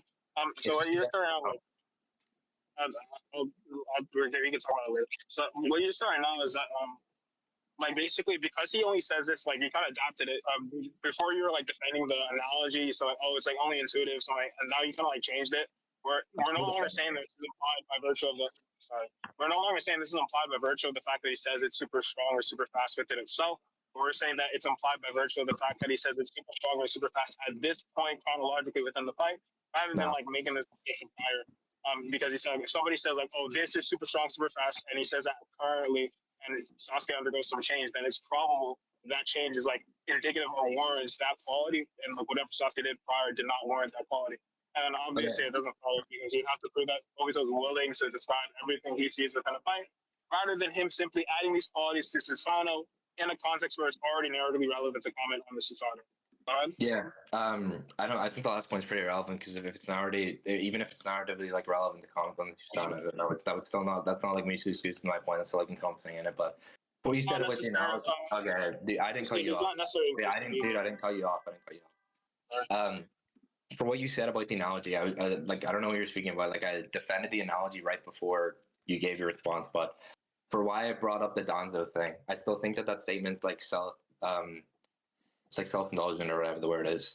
I brought up the Danzo thing because you're like, oh, we need these like sort of like we would need these some sort of like outside phenomena or like stimuli to like justify this thing. And that's why the Danzo thing is brought in. I think it's just like more consistency. But if you think I'm repeating myself or anything, we can like move on, I guess. Sorry. So I think that like the reason why it's probable that you have to like, the reason why it's probable that Obito would comment on the Susanoo in this instance and not necessarily in a prior instance is because he's like making a comment, and I think the description of the Susanoo is like relevant to the comment. But he's making a comment currently on the current state of the battle because of the fact that Danzo is like currently losing. Sasuke is pressing with the Susanoo, and Danzo has to keep on burning through these Izanagi's. Obviously, this isn't true all throughout the fight. It's not necessarily true that it would always be pressing Danzo all throughout the fight. So like at this point of the fight where Sasuke is continuously pressing Danzo, and Danzo is continuously running out of Izanagi's, it makes sense to describe the methodology Sasuke is using to press Danzo with, and him adding the qualities of it being super strong or super fast. It does make sense for him to comment it in this instance, not necessarily in a prior instance or a later instance, but Sasuke is just using his normal like physicals against any random person. So I don't think that it's warranted to assume that he would make the same comment in any other context. So I think the lack of a context, or sorry, the lack of a comment isn't an indicator. And that's not what I was arguing for, but By the way, really sorry, quick, what? guys, I paused it, but just so you guys know, I'm sharing my screen for the timer on Discord because it's being wonky on the stream, so you guys can see how much time is left. It's just under 5 minutes. wait, Sage, what chapter is the Danzo fight? It's gonna be, I believe it concludes like right at 583. That's when Kakashi arrives. Like 570s. No. The fives are where. Oh no, four. Yeah, sorry. 483 is where it concludes. The 470s is about where it starts. Here, I've got this. 470s. So 475 is when he's fighting the Anbu members. So their fight starts in 476. Kakashi intervenes at 483. Yeah. Yep. So 476 to 483 is this fight. 476. Yeah. Yep. Do you know when the statement is made? Which statement are you talking about? The one of it's like awe-inspiring. Oh, it's in scans. Yeah. But when Oh, you need the context prior. No. This is. Yeah, no, I got it.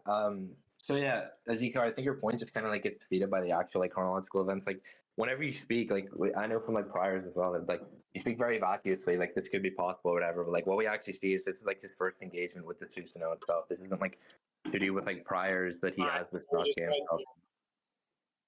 Can you repeat that? So there's under 5 minutes, so I like to kind of speed this up. So. No, I understand. It's just you're muffled when you spoke there, or maybe it's just my Wi-Fi, but I kind of hear you. It's just off Sure.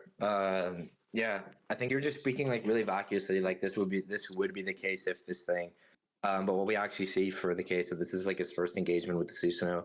It's in 477. You can go to the chapter. This is his like first engagement with the Susanoo. So I think whenever you speak like vacuously with like context, you would be right. But then whenever we actually look at it, his priors don't actually mean anything for what you're saying.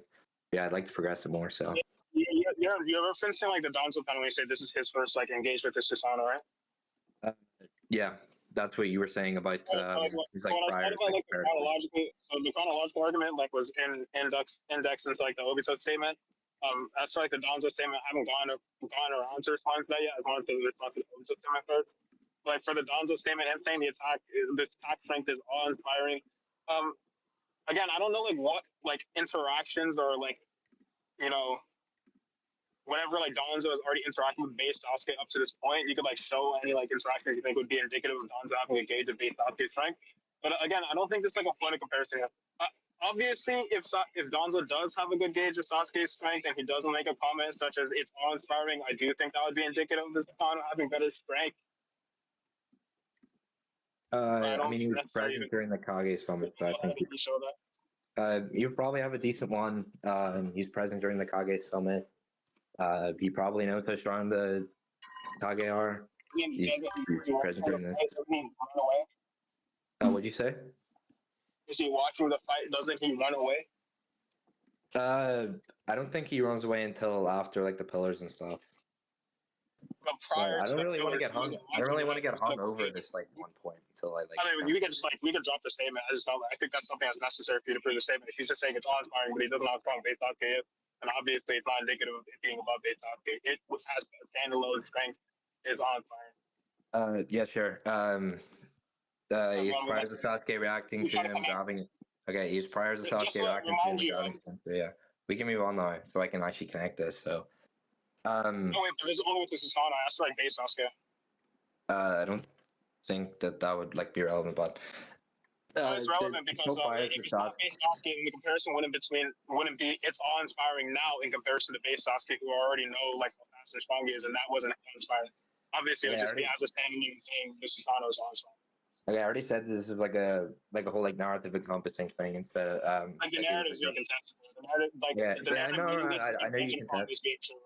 Okay, I know you can test this. It's just like the Wait, encompassing sorry, can thing. you Like, connect it to Tsunade though? Like, holy lord! Like, can you let me speak?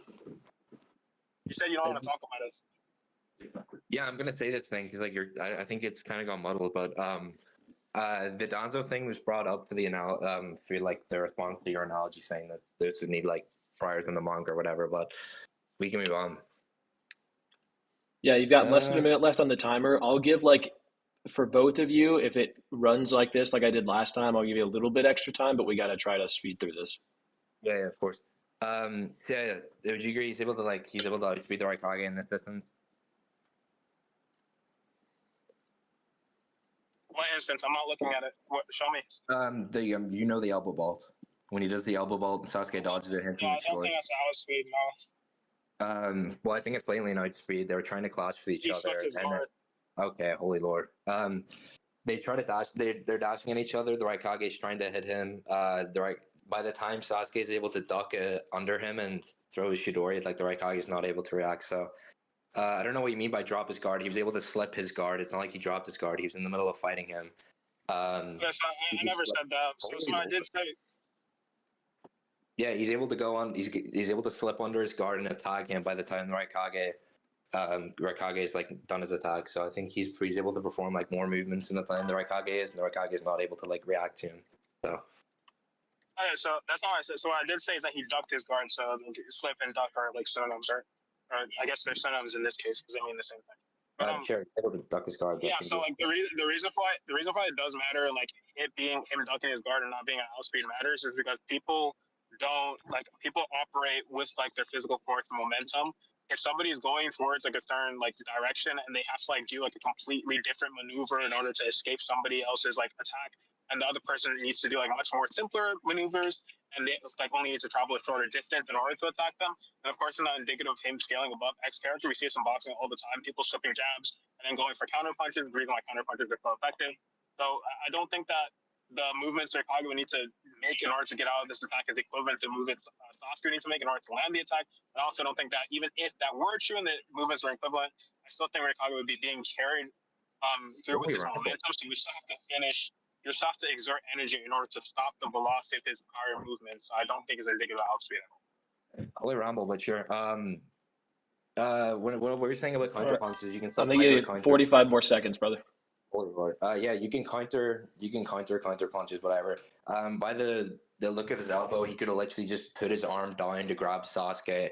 Could he swung his other arm with that like supposed momentum that he can't stop? Swung his other arm using the force of that momentum, right, and grabbed Sasuke.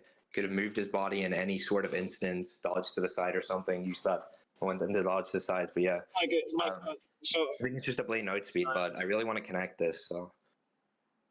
So you saying like he could have done all these things don't like actually tell me that these things don't necessarily actually mean that he's still being hindered by the momentum he's carrying, and it doesn't actually tell me these movements are equal to the movements Sasuke would have to make. As for like the other arm thing, like other arm not being carried by momentum, I'm not aware of that. I think that if you're charging towards something, your arm would still be like subject to the wind pressure and the velocity of your general movement because your entire body experiences the force that you travel with. It's like inertia 101. So I don't think that like his arm is any momentum. So I do think he would have to still like. Obviously, his arm is also like very far away, so I don't think his other arm is like a actually valid force. And as for like the counter punches, again, like it's possible you can counter a counter punch. I just think it's harder to do than just counter punch. Okay, none of what you said is relevant to what I said, but I'll just connect it really quick before we stop. I don't know. I didn't mean that one, but yeah, he asserts himself faster than Tsunade, whatever. I think it just more generally puts. You ever see Tsunade fight?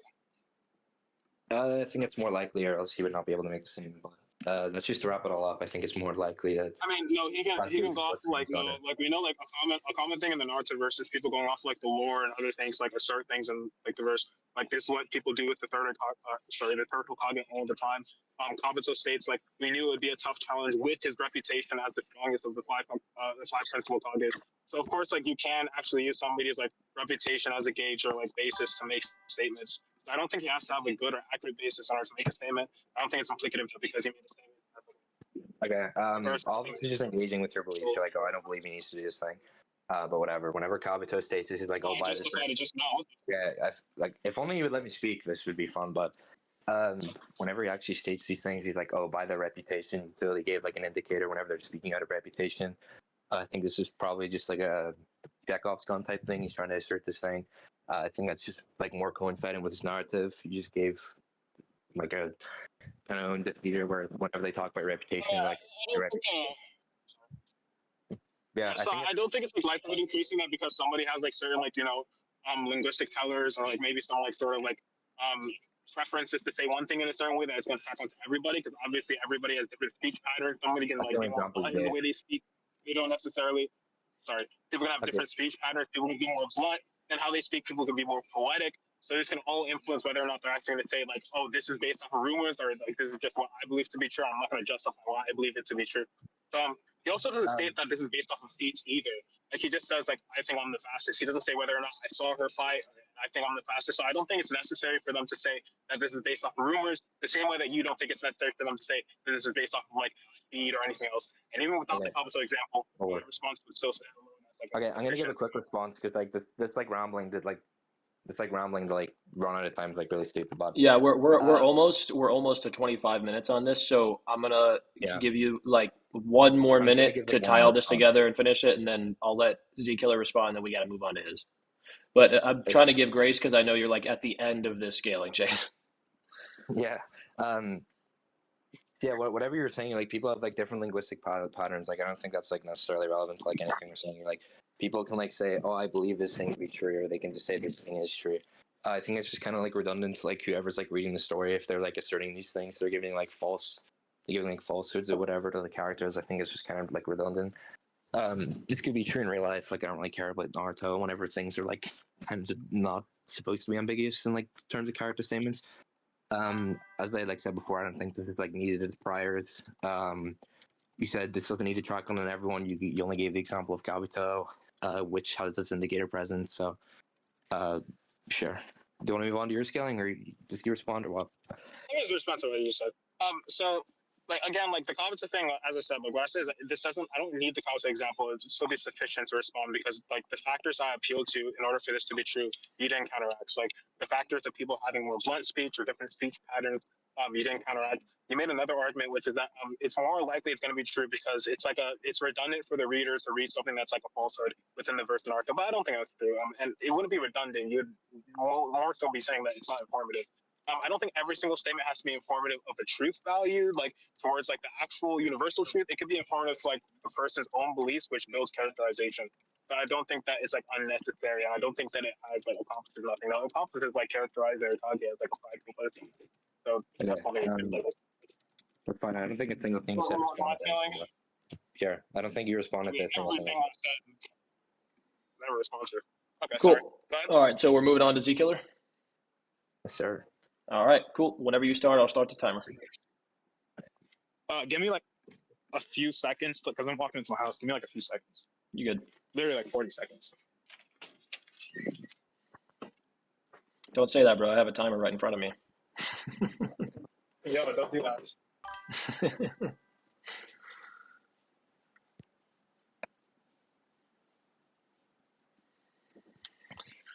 Chat, how we feeling?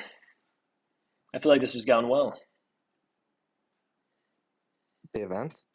Yeah, I'm really excited to get into these first couple rounds are going to be fun, but I think once we get into the deeper rounds as well, it's gonna be pretty sweet because there will be a greater time limit, so you won't have to be as constrained, so it's it's gonna be fun.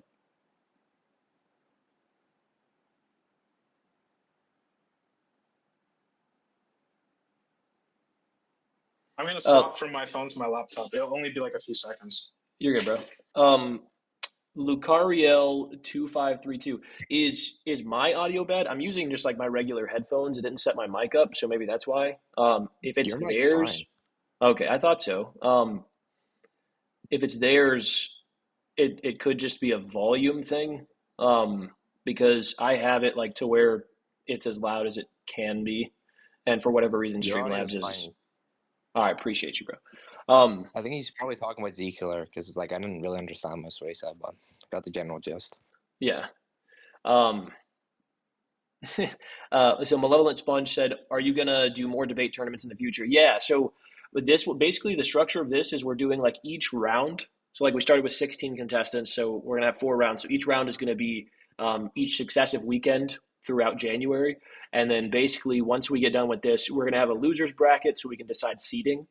So then all of the contestants from this time, if they want to return for the next one, which I want to do this like biannually probably. So if they want to return next time, then they'll maintain their seed, except if you're in the bottom 8, I'll do it sort of like, or no, bottom 4, I should say. We'll do it like the NBA does, like the play-in tournament, where the bottom few seeds have to kind of like fight for their right to be in the tournament again. So that's going to be fun. So we'll have like, if anybody else wants to get in the tournament and they weren't in it this time, then they'll be able to debate the people who are the lower seeds. But yeah, this is something I want to continue doing. I honestly didn't know how well this was going to go. So I was like, well, if it goes well, I'll do it again. If it doesn't go well, then, screw it. But it seems to have gone pretty well so far, so I can't complain. How many people on live? It peaked at like 63. It's at 48 right now. But keep in mind, Oh. we have, how many people do we have here in the fucking stream? So we've got 2, 4, so we got 8 people in here. I don't know how many people in here are actually on the YouTube stream. So, probably just over 50 total watching it. SB said Sage got ball knowledge. Of course, bro. All right, are you ready? Yeah, sure. I'm ready. Are you ready? Yep.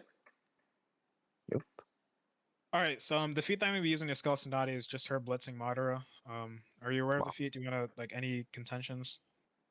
You want me to send it? I'm not aware of her blitzing him. I'm aware of her tagging him. Oh, as long as you agree, it's like a clean tag, and she started off not in his face, then I'm fine with saying that too. Yeah, we can describe it as that too. I don't know how to describe it, and you can send it, but I'll send it. Don't worry. Okay, it's there's the scan. There you go. a second. Yeah, can you? Apart from that scan, can you send prior to that? Give me a second. Let me try to. What chapter is it? Sage, what chapter is it?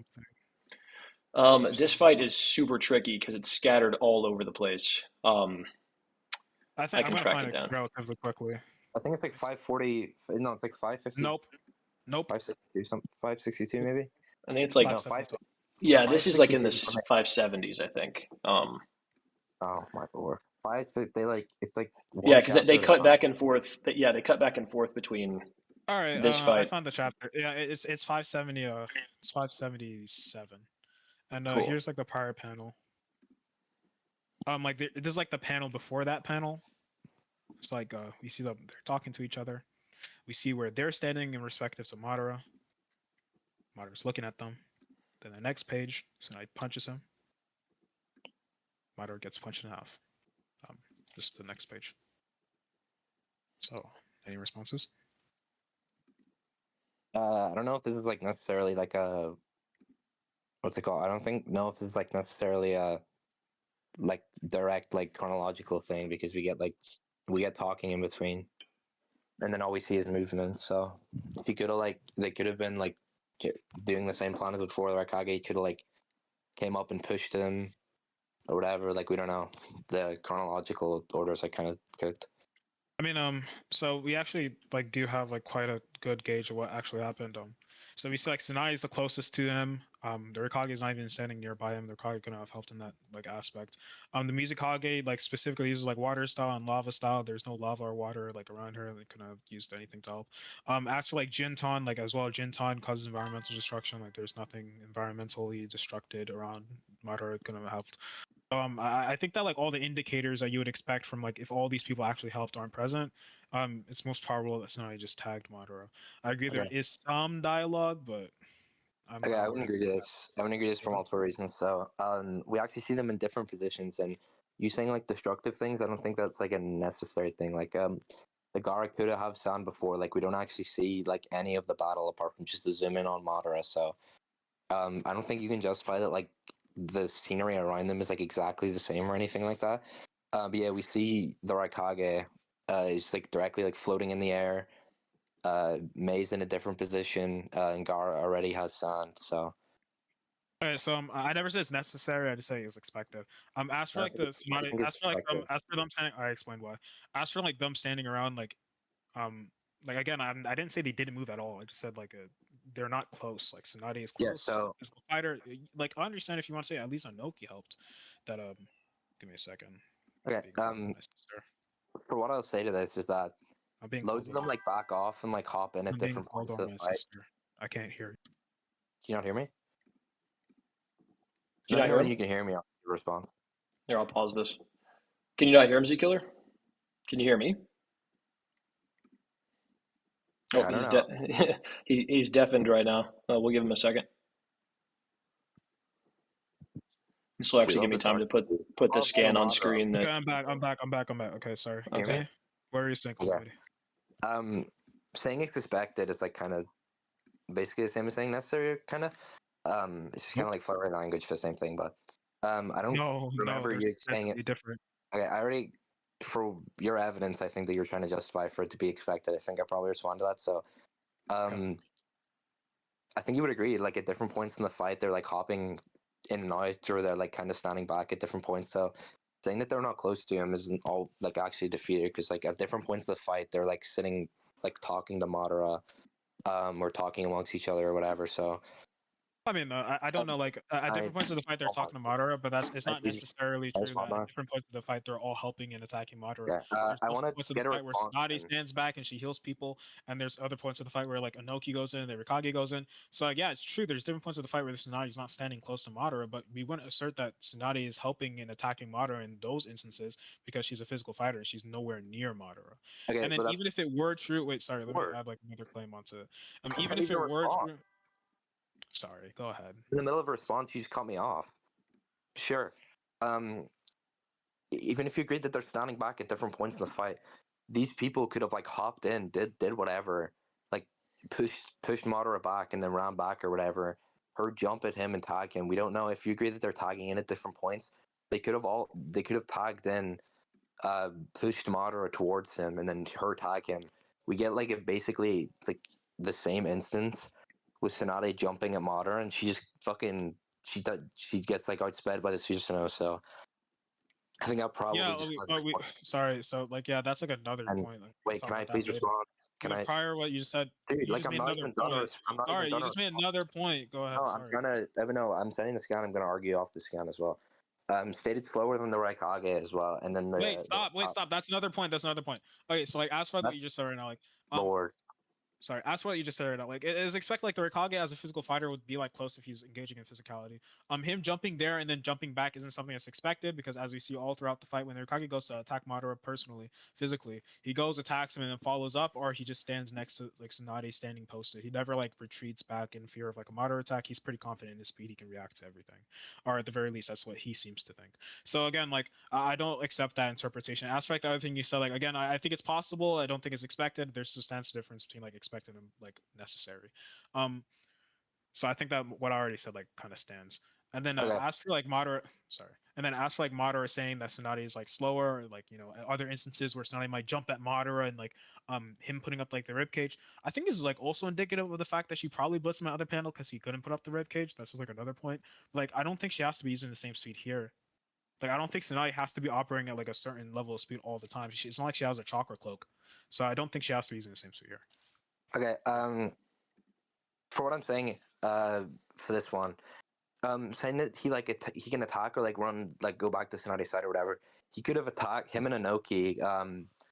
Could have went and attacked and like pushed Madara towards her, and then he went back to Tsunade's side and Tsunade jump at him, or they could have confined him or something with sand or whatever. These people are not in the same positions as from the panel before. I think you obviously. I'm pretty sure you agreed to that. But yeah, I also responded he doesn't have one. He's not limited to one form of reaction, right? He has the Rinnegan abilities, and he also has the Susanoo. So the fact that he doesn't do any defenses means that even if you were pushed towards Tsunade, like as long as he doesn't put any defensive, it would still imply that Tsunade blitzed him. Okay, we can get into that, but I just want to like talk about the Raikage stuff. For this, her like operating at one's like set speed. I think that she would probably get weaker like because I'm sure you would like argue that the 100 healings is like some sort of wait. Is this just a yes or no question? I don't want like a ramble. Do you think the 100 healings is like a general stats boost? Yes or no? Not inherently, no. What do you mean not inherently? Do you think it amps her speed? I think it just gives you access to more chakra. Yeah, and then do you think that she can use the chakra to make her faster? Yeah, absolutely, yeah. Yeah. So I think if she's trying to rush at Madara to attack him, she would probably be like using the same chakra. And I think in other instances, later on in the fight, she would be getting weaker and weaker because that chakra. Yo, give me a second. Okay. Sorry, go You ahead. got the general just anyway, but Sorry, like my brother is knocking on my door. I what was didn't the hear other what you in response to continue. I paused it. You're good. I already gave my response to that, but I'll talk about the thing that I No, said. you're in the middle of saying something. No, that was the end of the sentence. Okay, so like everything that I heard up until like my brother started knocking is the fact like if she's like attacking Madara throughout the fight with like my started regeneration activated, that she would probably be using the same stats. I think that's like insufficient in so far as like what you said doesn't actually follow with the conclusion. It's not sequitur. I think I understand the underlying implications is that she's in a fight, she's engaged in combat, she has incentives, yada yada yada. But I would just like counteract that by saying like people typically want to pace themselves in a fight, especially if they already expect the fight to be long and drawn out. And then if you also said like the other Kage helped in making this moment specifically opportune by hitting like Madara towards Tsunade, then it would make sense for her to want to expend more energy to like capitalize upon an opportune moment. So like we have more reasons to believe that Tsunade would want to use more strength in this panel than other instances. And like the other Kage, I already like incorporated them helping Tsunade into my interpretation and still not like contradicting the fact she blitzed Madara. And then we can move on. Go ahead. Sage, you have a statement. I think you probably told around. I was gonna go back to it, but yeah. I was gonna talk about Madara like holding back or like not like dropping his guard or whatever versus the Kage. Are you aware of the statement like whenever he says he's gonna go like full power? I'm aware of the statement where he says, "I'll." Are you talking about when he uses the perfect Susanoo? Yeah, I don't know where that is though, because this fucking fight is so annoying. I'm aware of it. Like he uses the perfect Susanoo. He says something along the lines like, "I'll show you." Yeah, it's 589. Yeah, Go Do ahead. you guys want me to grab it? This is where the Verakaga. Yeah, so I think it probably leads in that he could have just been dropping his guard the entire fight. I'm sure you're probably aware, unless you think Tsunade is scaling to like KCM2. I think that's pretty disingenuous to say. She's scaling to like KCM2 and people of those sorts. Okay, so like him dropping it would be expected that if he dropped his guard throughout the entire fight, and like this isn't like a one-off instance where Tsunade just used more power, then we would see more instances of like this being the case. But in fact, we see the opposite. In every single other instance where the Rikage gets hit by anybody, he puts up every single defense, or he uses like an ability to get out of the way. The Rikage he blocks. Do you think that's necessary? For the Rikage he blocks, it just shows like it's not maybe not necessary in the sense that he could use the perfect Susanoo and just bitch slap them all at the same time. But like it's probably what Madara is more comfortable with because he doesn't want to just get caught off guard by a really strong attack. Even if he does want to enjoy the fight and hold back, he doesn't want to also get caught off guard and get like one shot by a really strong attack and then sealed really quick. So he would still like throughout the entire fight he shows like reactions and he shows like defenses and he's pretty uncomfortable with just like tanking hits outright. There's like one of the only very few hits that he actually took outright in the series. I don't remember any other instance of this being the case in the fight. Okay, so for what you said for that, you agreeing it's not necessary still like provides like a possibility for me to like argue this like saying there's like priors of him like blocking or whatever. I think that's fine. That's still not like a necessary thing, but I'll also say to this, where is it? Are you aware of the statement where like she says that she gets like the wall of fire amp? Wait, sorry, wait. I don't want to like move on to another like. I know what you're referencing. Because you also said like I don't something think what else. you said like Let me actually just respond. responded. No, but there's another thing that you said that I didn't respond to, which I thought we were just gonna like. Oh, what was it? So another thing you said is that like we see throughout the fight or whatever, like he said something like it'd be like pretty disingenuous to assume that Tsunade scales like Madara because Madara is KCM2 level, and I don't think that this is like Tsunade necessarily being KCM2 level like as a whole collective or like holistically.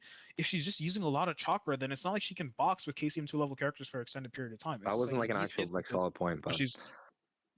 Oh, okay, sorry. Go ahead. Make whatever. Yeah, that wasn't like an actual thing, but sorry.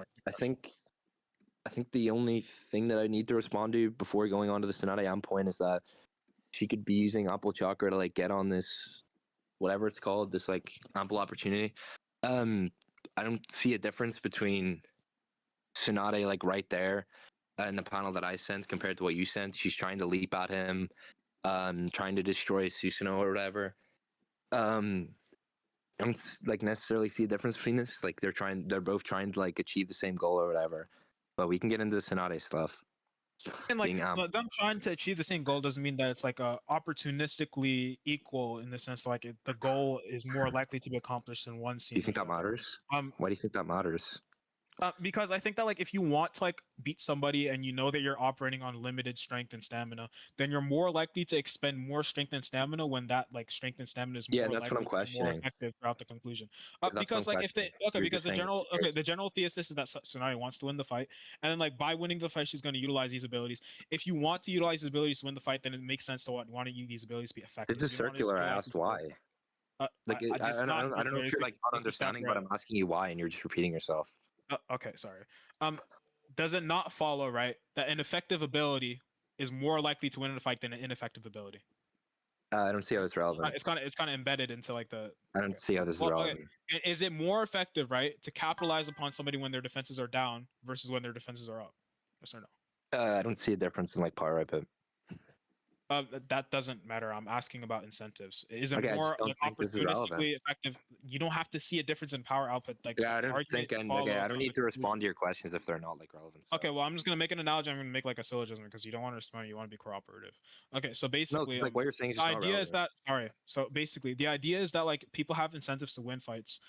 If it's more like effective, and obviously they win fights by being effective. You don't win fights by being ineffective. Or I guess you can. It's possible, but it's more in line with winning a fight if you're being effective. So if people are being effective, then that also like entails that people would want to like hit people with attacks that are actually going to land, or actually going to deal damage, or actually going to like be effective in the fight.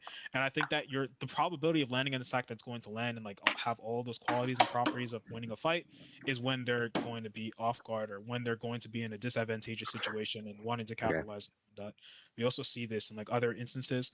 For example, Naruto waits until sorry, no. Pain. You're talking about Pain and Naruto.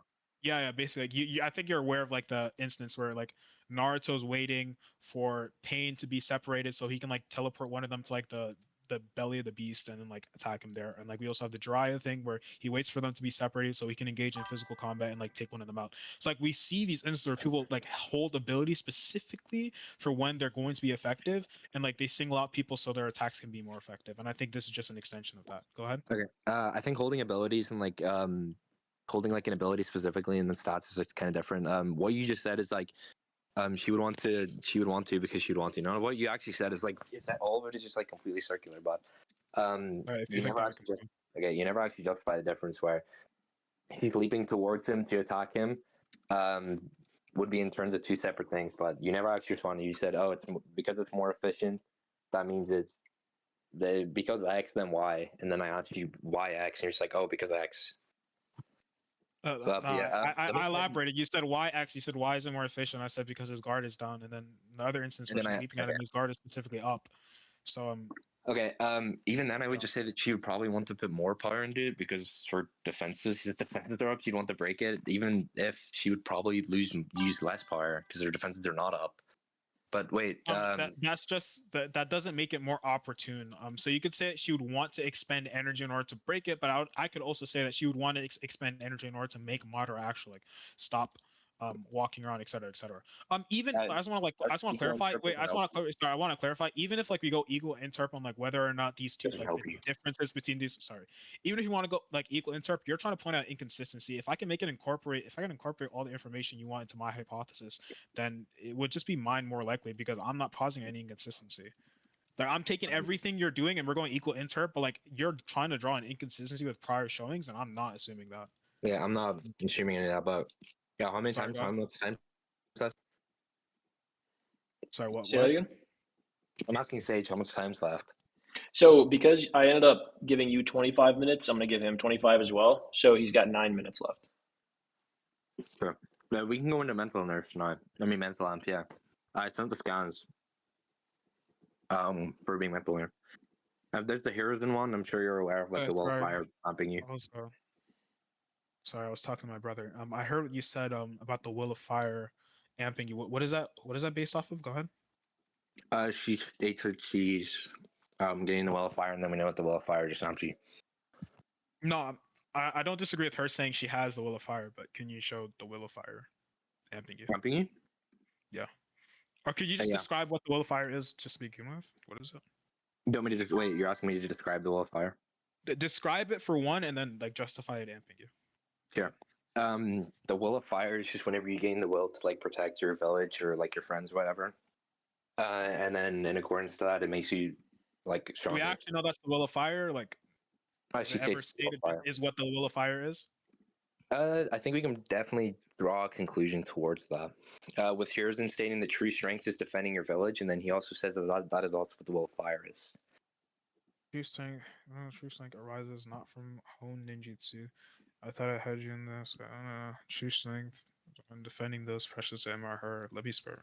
Yeah. Better intent. I don't know. Where does he say this is what the Will of Fire is? Sorry. The panel later. This is really dishonest. Can you show it later. I sent it. This is so dishonest. Burning. So long as somebody bears the Will of Fire, each and every one of them in the village is defending. Sorry. So long as you bear this the Will of Fire, each and every one of those in the village are family. So the Will of Fire is like indexed towards like viewing everybody in the village as their family. It's never indexed towards like. Yeah, and then so the Will of Fire is you viewing everyone as your family, and then getting stronger.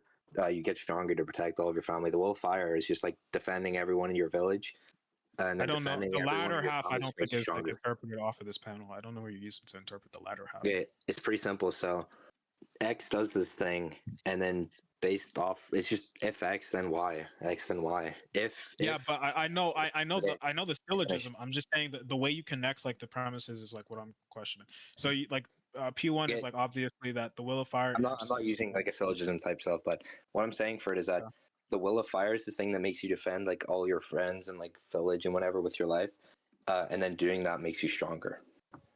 I know, like that's what. Okay, like if you're not gonna respond, then we can move on. Okay. Okay, sure. I think that we have like reason. I think we have like reason to believe like this isn't indexed to Will of Fire because like the data book specifically described this feat as a feature of her by total regeneration and the strength that comes from that ability specifically. And then like if you want to say like it could be like also indexed to Will of Fire, then you could show me like reasons to believe like the Will of Fire would also play a part into this feat. Otherwise, I think you're just positing more like. And she was chakra, and she released the chakra accumulated her forehead. What is the stuff she released the chakra accumulated from her forehead? Do you not just think that's talking about like the thing in general? What do you think the data? It's talking about I can show you the entire page if you want. It's talking about her ability. Yeah, I know. It's talking about her ability, the mitotic regeneration, and it's describing all of its features. And one of the features it describes is like the healing ability and also the ability to increase one's strength. And then the example of the healing they show in the like ladder, and then like the strength they show in like the moderate panel. Okay. You indexing this, I don't think that would do anything for you. Sorry, what? I don't think it's anything used because like these are not like mutually exclusive things. She can gain both of these things at once. I never said they're mutually exclusive. I said you're just like so I think that even if I accept this could literally just be they could just happen at the same time. Do you want to conclude? Sure. Okay, I forfeit the rest of my time. So like in conclusion to this argument, obviously like he said like it's not necessary. I'm not going to conclude in every single thing we talked about in the debate because like there's too many points for me to track, and I trust the judges tracking the other points. But like, for this point specifically, I stated multiple times, and I hope he heard me. I stated multiple times that you're not necessarily unjustified in believing that it's possible or it's not mutually exclusive with your interpretation that it can be this and another thing. I just said that like you're just positing more things. It's like less parsimonious because you're just having more assumptions when you say that it's not only this thing which is sufficient to explain it, but it's also another thing which is like just based off of this piece of evidence. So like your interpretation is less likely. Go ahead. Is this was that conclusions? On this point specifically, I already said I'm not going to conclude on everything, but just on this point specifically. If that was conclusions, you didn't say anything about parsimony or anything during the debate, but I'm not actually assuming. It's just like you're making more assumptions. Okay, you didn't say that, but okay. Okay, you didn't say that, but for what you're saying that parsimony doesn't apply here, because I'm not assuming more things than you. Unfortunately, you should have said that during the debate. You didn't say anything about parsimony, but even then, that would still follow because I'm not assuming anything. I mean, that would still follow. Like, even if for whatever reason you brought up parsimony or whatever, my thing still mine doesn't like fall on parsimony. So we're both It's we're my not. point. What do you mean it doesn't fall? Okay, cool. You can think it doesn't fail on parsimony. You didn't justify it, but we can judge. I don't. Okay, well, what you said is. I mean, I don't even think you said that during the debate, but Well, even they if were you did say attacking that, that's just like wrong, and we can talk about it. But it being wrong is him agreeing that him agreeing that you it's probably not shouldn't. mutually exclusive. I think just kind of concedes the whole thing because what both were saying could still happen at the same time. He could say that this X got stronger because of this. Like you can get stronger from two things simultaneously. I don't think it's relevant. Like Naruto can get a Will of Fire amp while unlocking KCM too. It's not really relevant. That doesn't mean he wasn't amped. It just means he was. But he also got stronger like via other methods. So Okay, you guys want to judge this a bit? that also doesn't fail on assumptions. So I'm not I assuming mean, anything. you can say it now, but like I already said, like I mean, you didn't before. say that during the debate, but sure. Okay, like if I didn't say that, then it's fine. But like you saying whatever you're saying now isn't responsible. As I already said, I'm forfeiting the rest of my time, and we already concluded. So, Okay. if I That's didn't fine. say that, Well, obviously it wouldn't go through. do you have any Sage, other- can you judge the debate?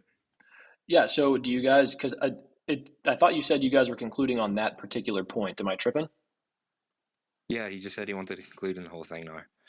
Oh, okay. I thought you guys were just concluding on that particular point. Do you guys Oh, want to give we, like a? we can conclude on like the whole debate, I guess.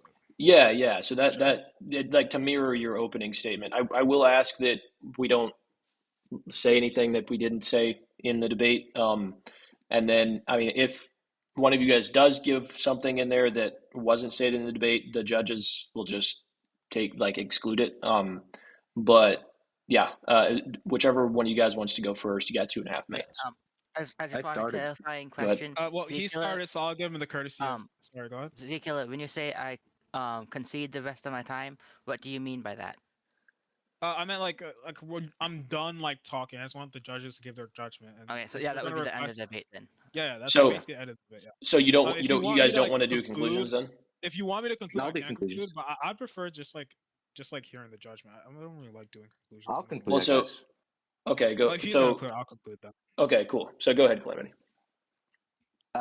Sure. I think I justified the point of the durability thing. I think he's from what I said, it's more like visual, demonstrable things, and he was just speaking too vacuously. Like this could be the case, but then when we actually see this is not the case, I'd agree with like all the possibilities he gave, but then contextually, that's not actually what happened. But I think he agreed that he can damage the Raikage, whatever.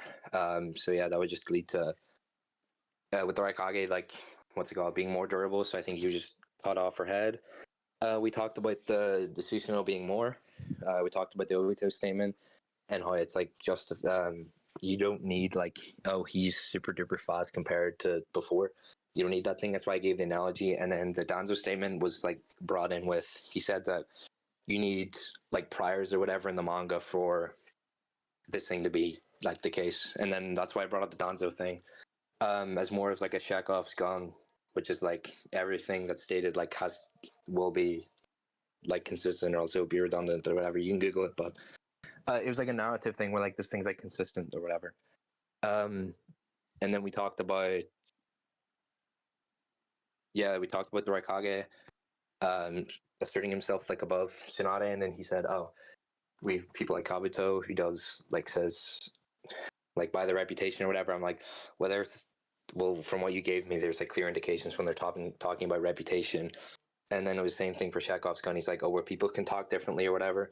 And I was like, well, if these indications are there and they're not present, and then the statement would just be like, if it wasn't true or whatever, it would just be like a lie, and it would be justified by like the Madara statement as well. And then yeah, for his scaling, I don't think he justified anything.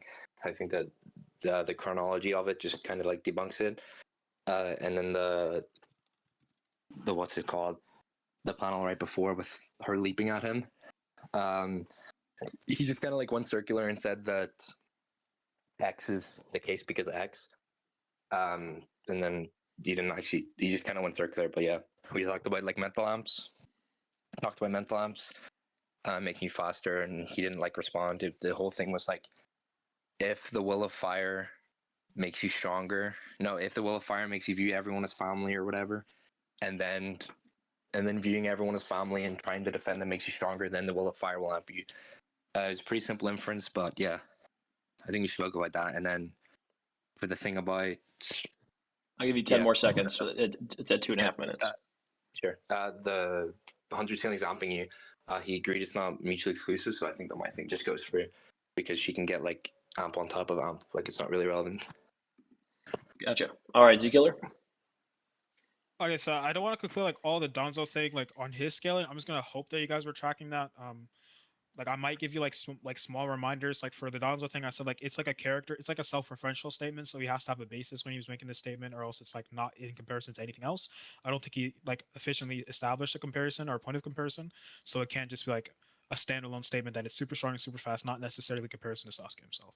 For like the Rikage thing, like we just disagreed on what superficial is. Like I already said that it's arbitrary. There's no like official standard for what superficial or significant is, and like I don't know why he thinks that it just automatically follows that it isn't superficial because we didn't determine that. As for like the second thing that he said, like Tsunade teleporting already gave reasons why she would want to preemptively like do it. She has incentives, like not just like allow herself to get teleported and then potentially like take more damage than she intended to because she wasn't ready or prepared. However, we only see that she does it afterwards. So like because she has incentives to do it before, but she only does it afterwards, assuming Calamity's thing is true, then it's more likely that it's not true. And what I'm saying is actually true because she wouldn't want to do those things prior if what I'm saying her incentives to exist are actually her incentives. And then as for my point, we went over like whether or not the Hokage being like in different positions implies that they helped Tsunade. So like as for A, I gave a very basic reason for why A probably didn't help, which is that A isn't close to him. He said that A could have went there and then jumped back, but I said this is inconsistent with A's like showings in the fight. He has pretty like high confidence in his speed because we see every single time he attacks Madara, he doesn't like disengage or like jump back to like prepare himself from any potential counterattack. He's pretty confident in the fact that he can dodge any counterattack. And then for all the other people, I give logical reasons for why we would expect to see environmental damage because of the nature of their abilities. He also didn't track that. And then for the final point that we were talking about, like her being amped and like that being a mental nerf or like a mental amp or just like it being indexed like her ability, as I said, like the statement itself suffices to explain what like her getting this random amp is due to, and you saying that it's not just this but also something else is just adding more assumptions. It's just like less parsimonious, and that was my response to that. He didn't respond to that. So obviously it not being mutually exclusive doesn't mean that we have equal interpretations, and I explained that very clearly in the debate. Do you want to give your judgment now? Yeah. Okay. So here's what we're gonna do. I'm going to pause this timer. Um, I'm gonna server deafen everybody, and then I'm going to I'm gonna mute our mics and stuff on Streamlabs, so the audience won't be able to hear. So for anybody in the audience, feel free to chat amongst yourselves in the chat. Give your verdict if you want to. But Acolyte and Steven, if you guys want to server mute everybody or server deafen, On the stream poll. say that again. So I'm gonna do it like on the. Yeah, YouTube I'll do a stream poll. So while I set that up, will you server deafen everybody, and then whenever everybody's deafened, I'll go ahead and do that. I'll be on it. Kiyoshi's already self-deafened, so. Why don't we scoot down to a? Well, the issue is If he I mean it's not like a huge issue, but like the icons and stuff will disappear if I move to a different chat. So okay. let me. I'm just gonna make this poll really quick, so we can see what the audience thinks if they were tracking. I think that was a really good debate. I think it was too. I think it was super close. This is why I want to do it this way as opposed to how we did it the first time. So here, give me 1 second. Is everybody server deafened? Yeah, everyone's server deafened apart from me. You Are you muted on your stream? 1 second. Everybody's server deafened. Incredible. So I'm going to mute up. So audience, make sure you guys vote, and then we will be right back.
because I'm on PC, so it's Back.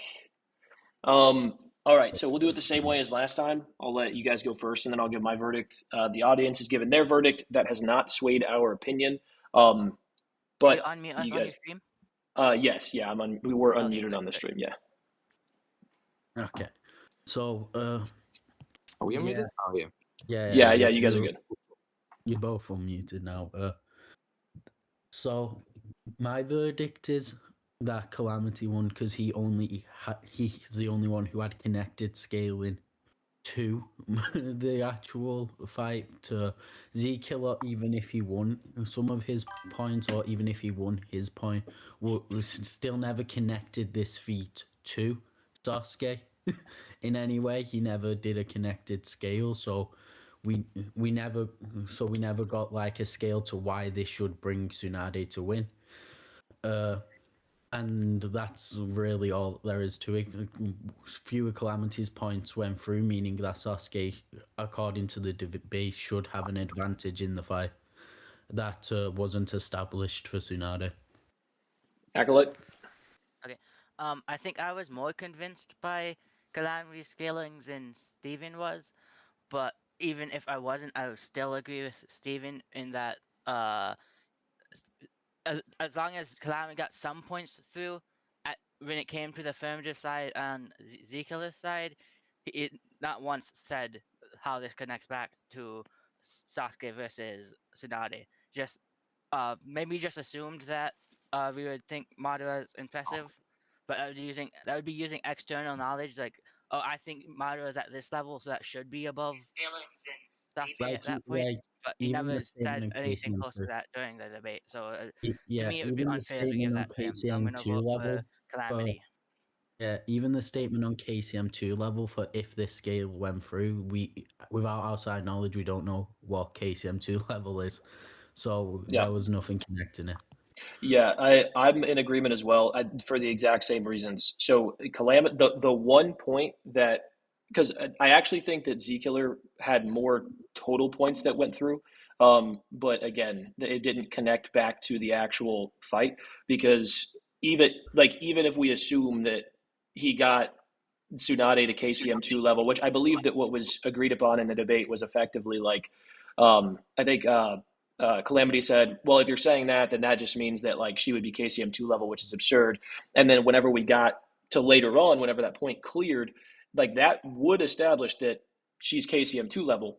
However, that was never connected back to Sasuke. So even though we as the audience know KCM2 Naruto is beating up 5 Kage Summit Sasuke, because it was never connected, it wouldn't be a relevant point in terms of deciding who the winner is. So even though Z-Killer did clear more points, in my opinion, I think that and I think both competitors did really well on the negation and then also pressed each other on the assertion. But because the only relevant point that went through in terms of what would actually affect the fight is that Sasuke should be able to meaningfully damage Tsunade, that is where that's the only thing that really matters. So that gives him the win, in my opinion. But I mean, great debate on both sides. I think you guys did a good job. I was really surprised that Calamity never brought up the fact that that's a Madara wood clone, and that Madara right after that stabs Tsunade through the ground. I was expecting that. No, 100%. I was expecting that, bro. He just I didn't think that mattered. he didn't say anything, bro. No, Yeah. I didn't like that. I don't think that's a wood clone, though. I was surprised you I didn't think that just mattered at all. So Yeah, I mean, I it's thought what you were going to question when is the Hokage not Will of Fire Yeah, yeah. what? Well, I was gonna say that if he because I asked him like, okay, what is the will of fire, and then can you describe like how one has possesses the will of fire? But he didn't actually go to prove anything about the will of fire. He just kind of dropped that. Wait, I mean, I just have a question because I'm curious. So you think that he won because he connected his scaling? Does that mean you think he successfully connected his scaling, or he just presented a hypothesis I think where it's possible? I agree with that. I don't think the other do though. I think I think you successfully connected it. Yeah. I think the only thing in the sense that he proved all the premises that to lead to the conclusion. Okay. Well, so it was more so I think that really quick. I think that the points Well, Stephen, hold on 1 second. So the point he was trying to make is essentially Sasuke is able to damage the Raikage. The Raikage, due to like the light speed thing, not having to use mitotic regeneration, should be more durable than Tsunade. Therefore, Sasuke should be able to damage Tsunade meaningfully. Yeah, I didn't really contend the durability point, but like the speed Yeah, point. yeah. So I think that was part of it. Is like I don't think that you. I imagine that whenever you went into it, you anticipated connecting your scaling at the end, which is why Yeah, I whenever wanted to, but yeah. so you think But the only that's thing he why connected was the AP?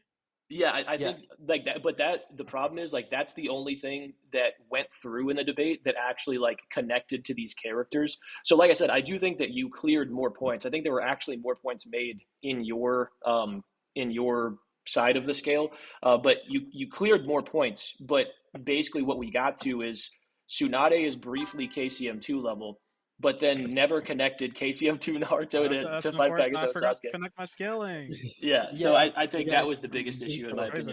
opinion. Ezekiel, why do you think we were like, all like, are you sure when you Yeah. said you wanted to forfeit your time? Well, I just like I think like I just anticipated that everything I said was sufficient, even if what I said wasn't sufficient. I know for a fact what he said wasn't true or didn't go through. Okay, so Well, for if, me, It just like- comes down to like I'll give him what I thought Calamity offered.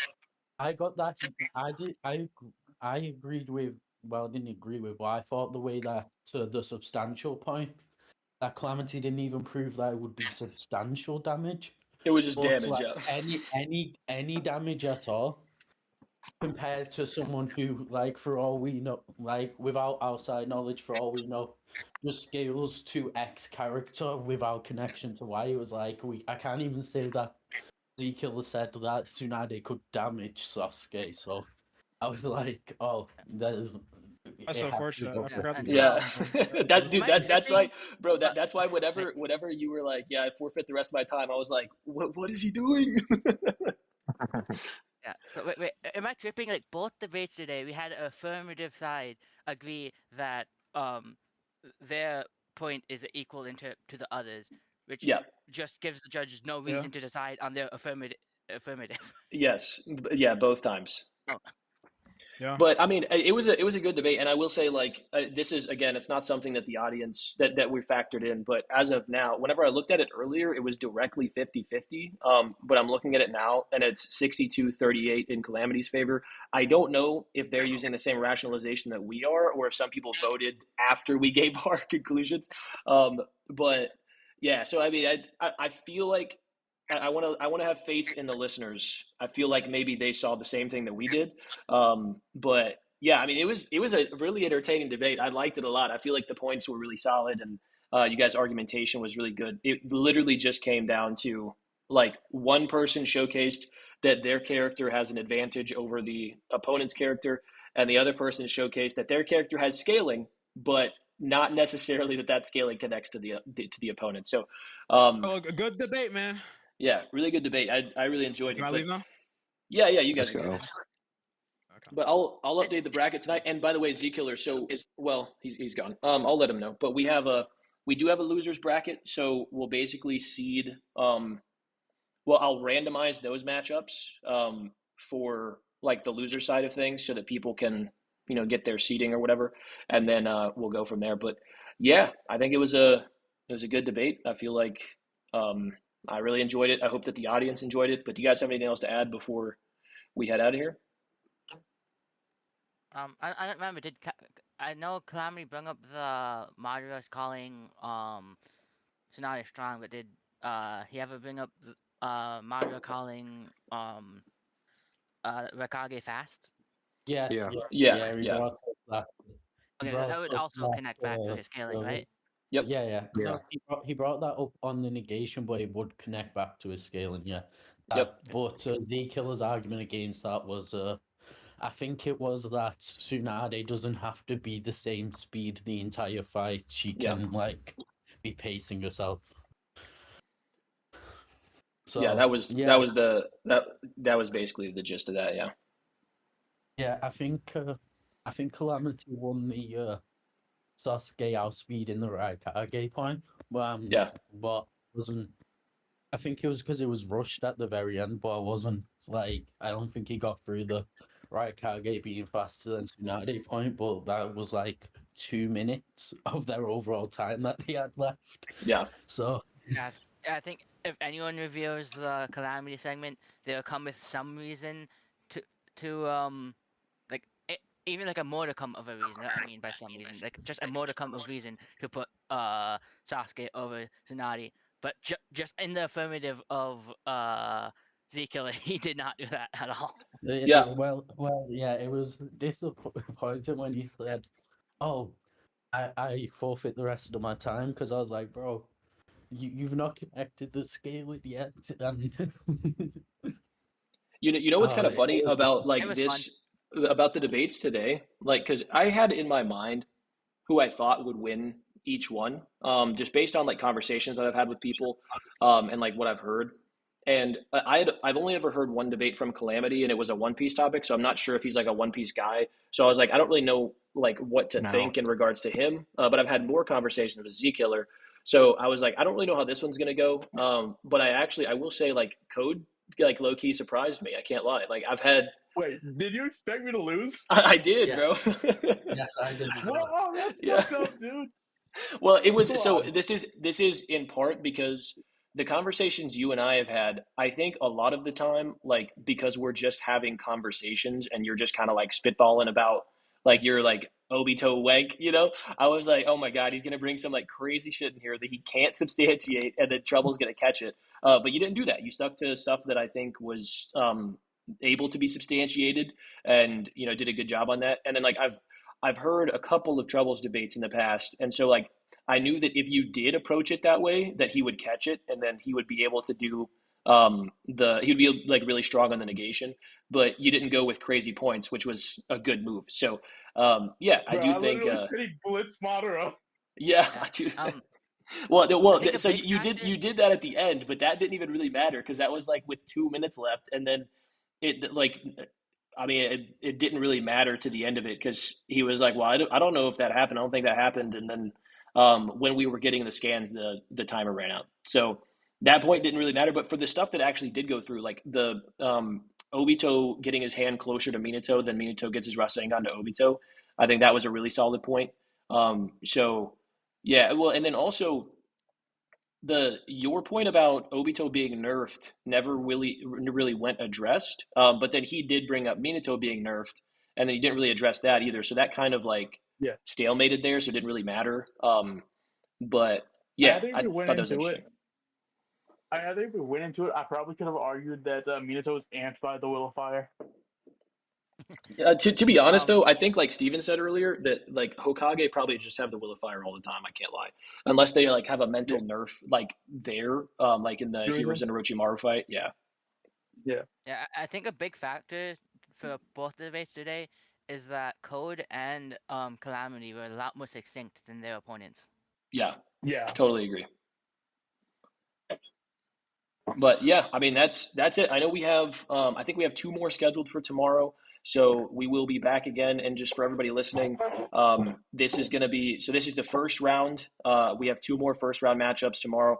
We have 2 others that already happened. So outside of what happened today and what is going to be streamed tomorrow, and then what like the ones that were pre-recorded earlier on, we only have 2 more for the first round, and then next week we move on to the second round, third week of January or third weekend of January, move on to the third round, and then the final week we're going to have the finals. And with each of these rounds, the time limit's going to be extended, so we'll be able to get into some more juicy stuff. But yeah, that's about it for me. Anything else you guys want to add before we head out of here? I just realized an argument I could have used on the Madara Sharingan thing. He was in a bubble when he did that, so he couldn't even see. This is true. But all right, guys. Well, you guys have a good night. Thank you so much for tuning in. I'm going to leave these up, so if anybody wants to go back and watch them, they can. But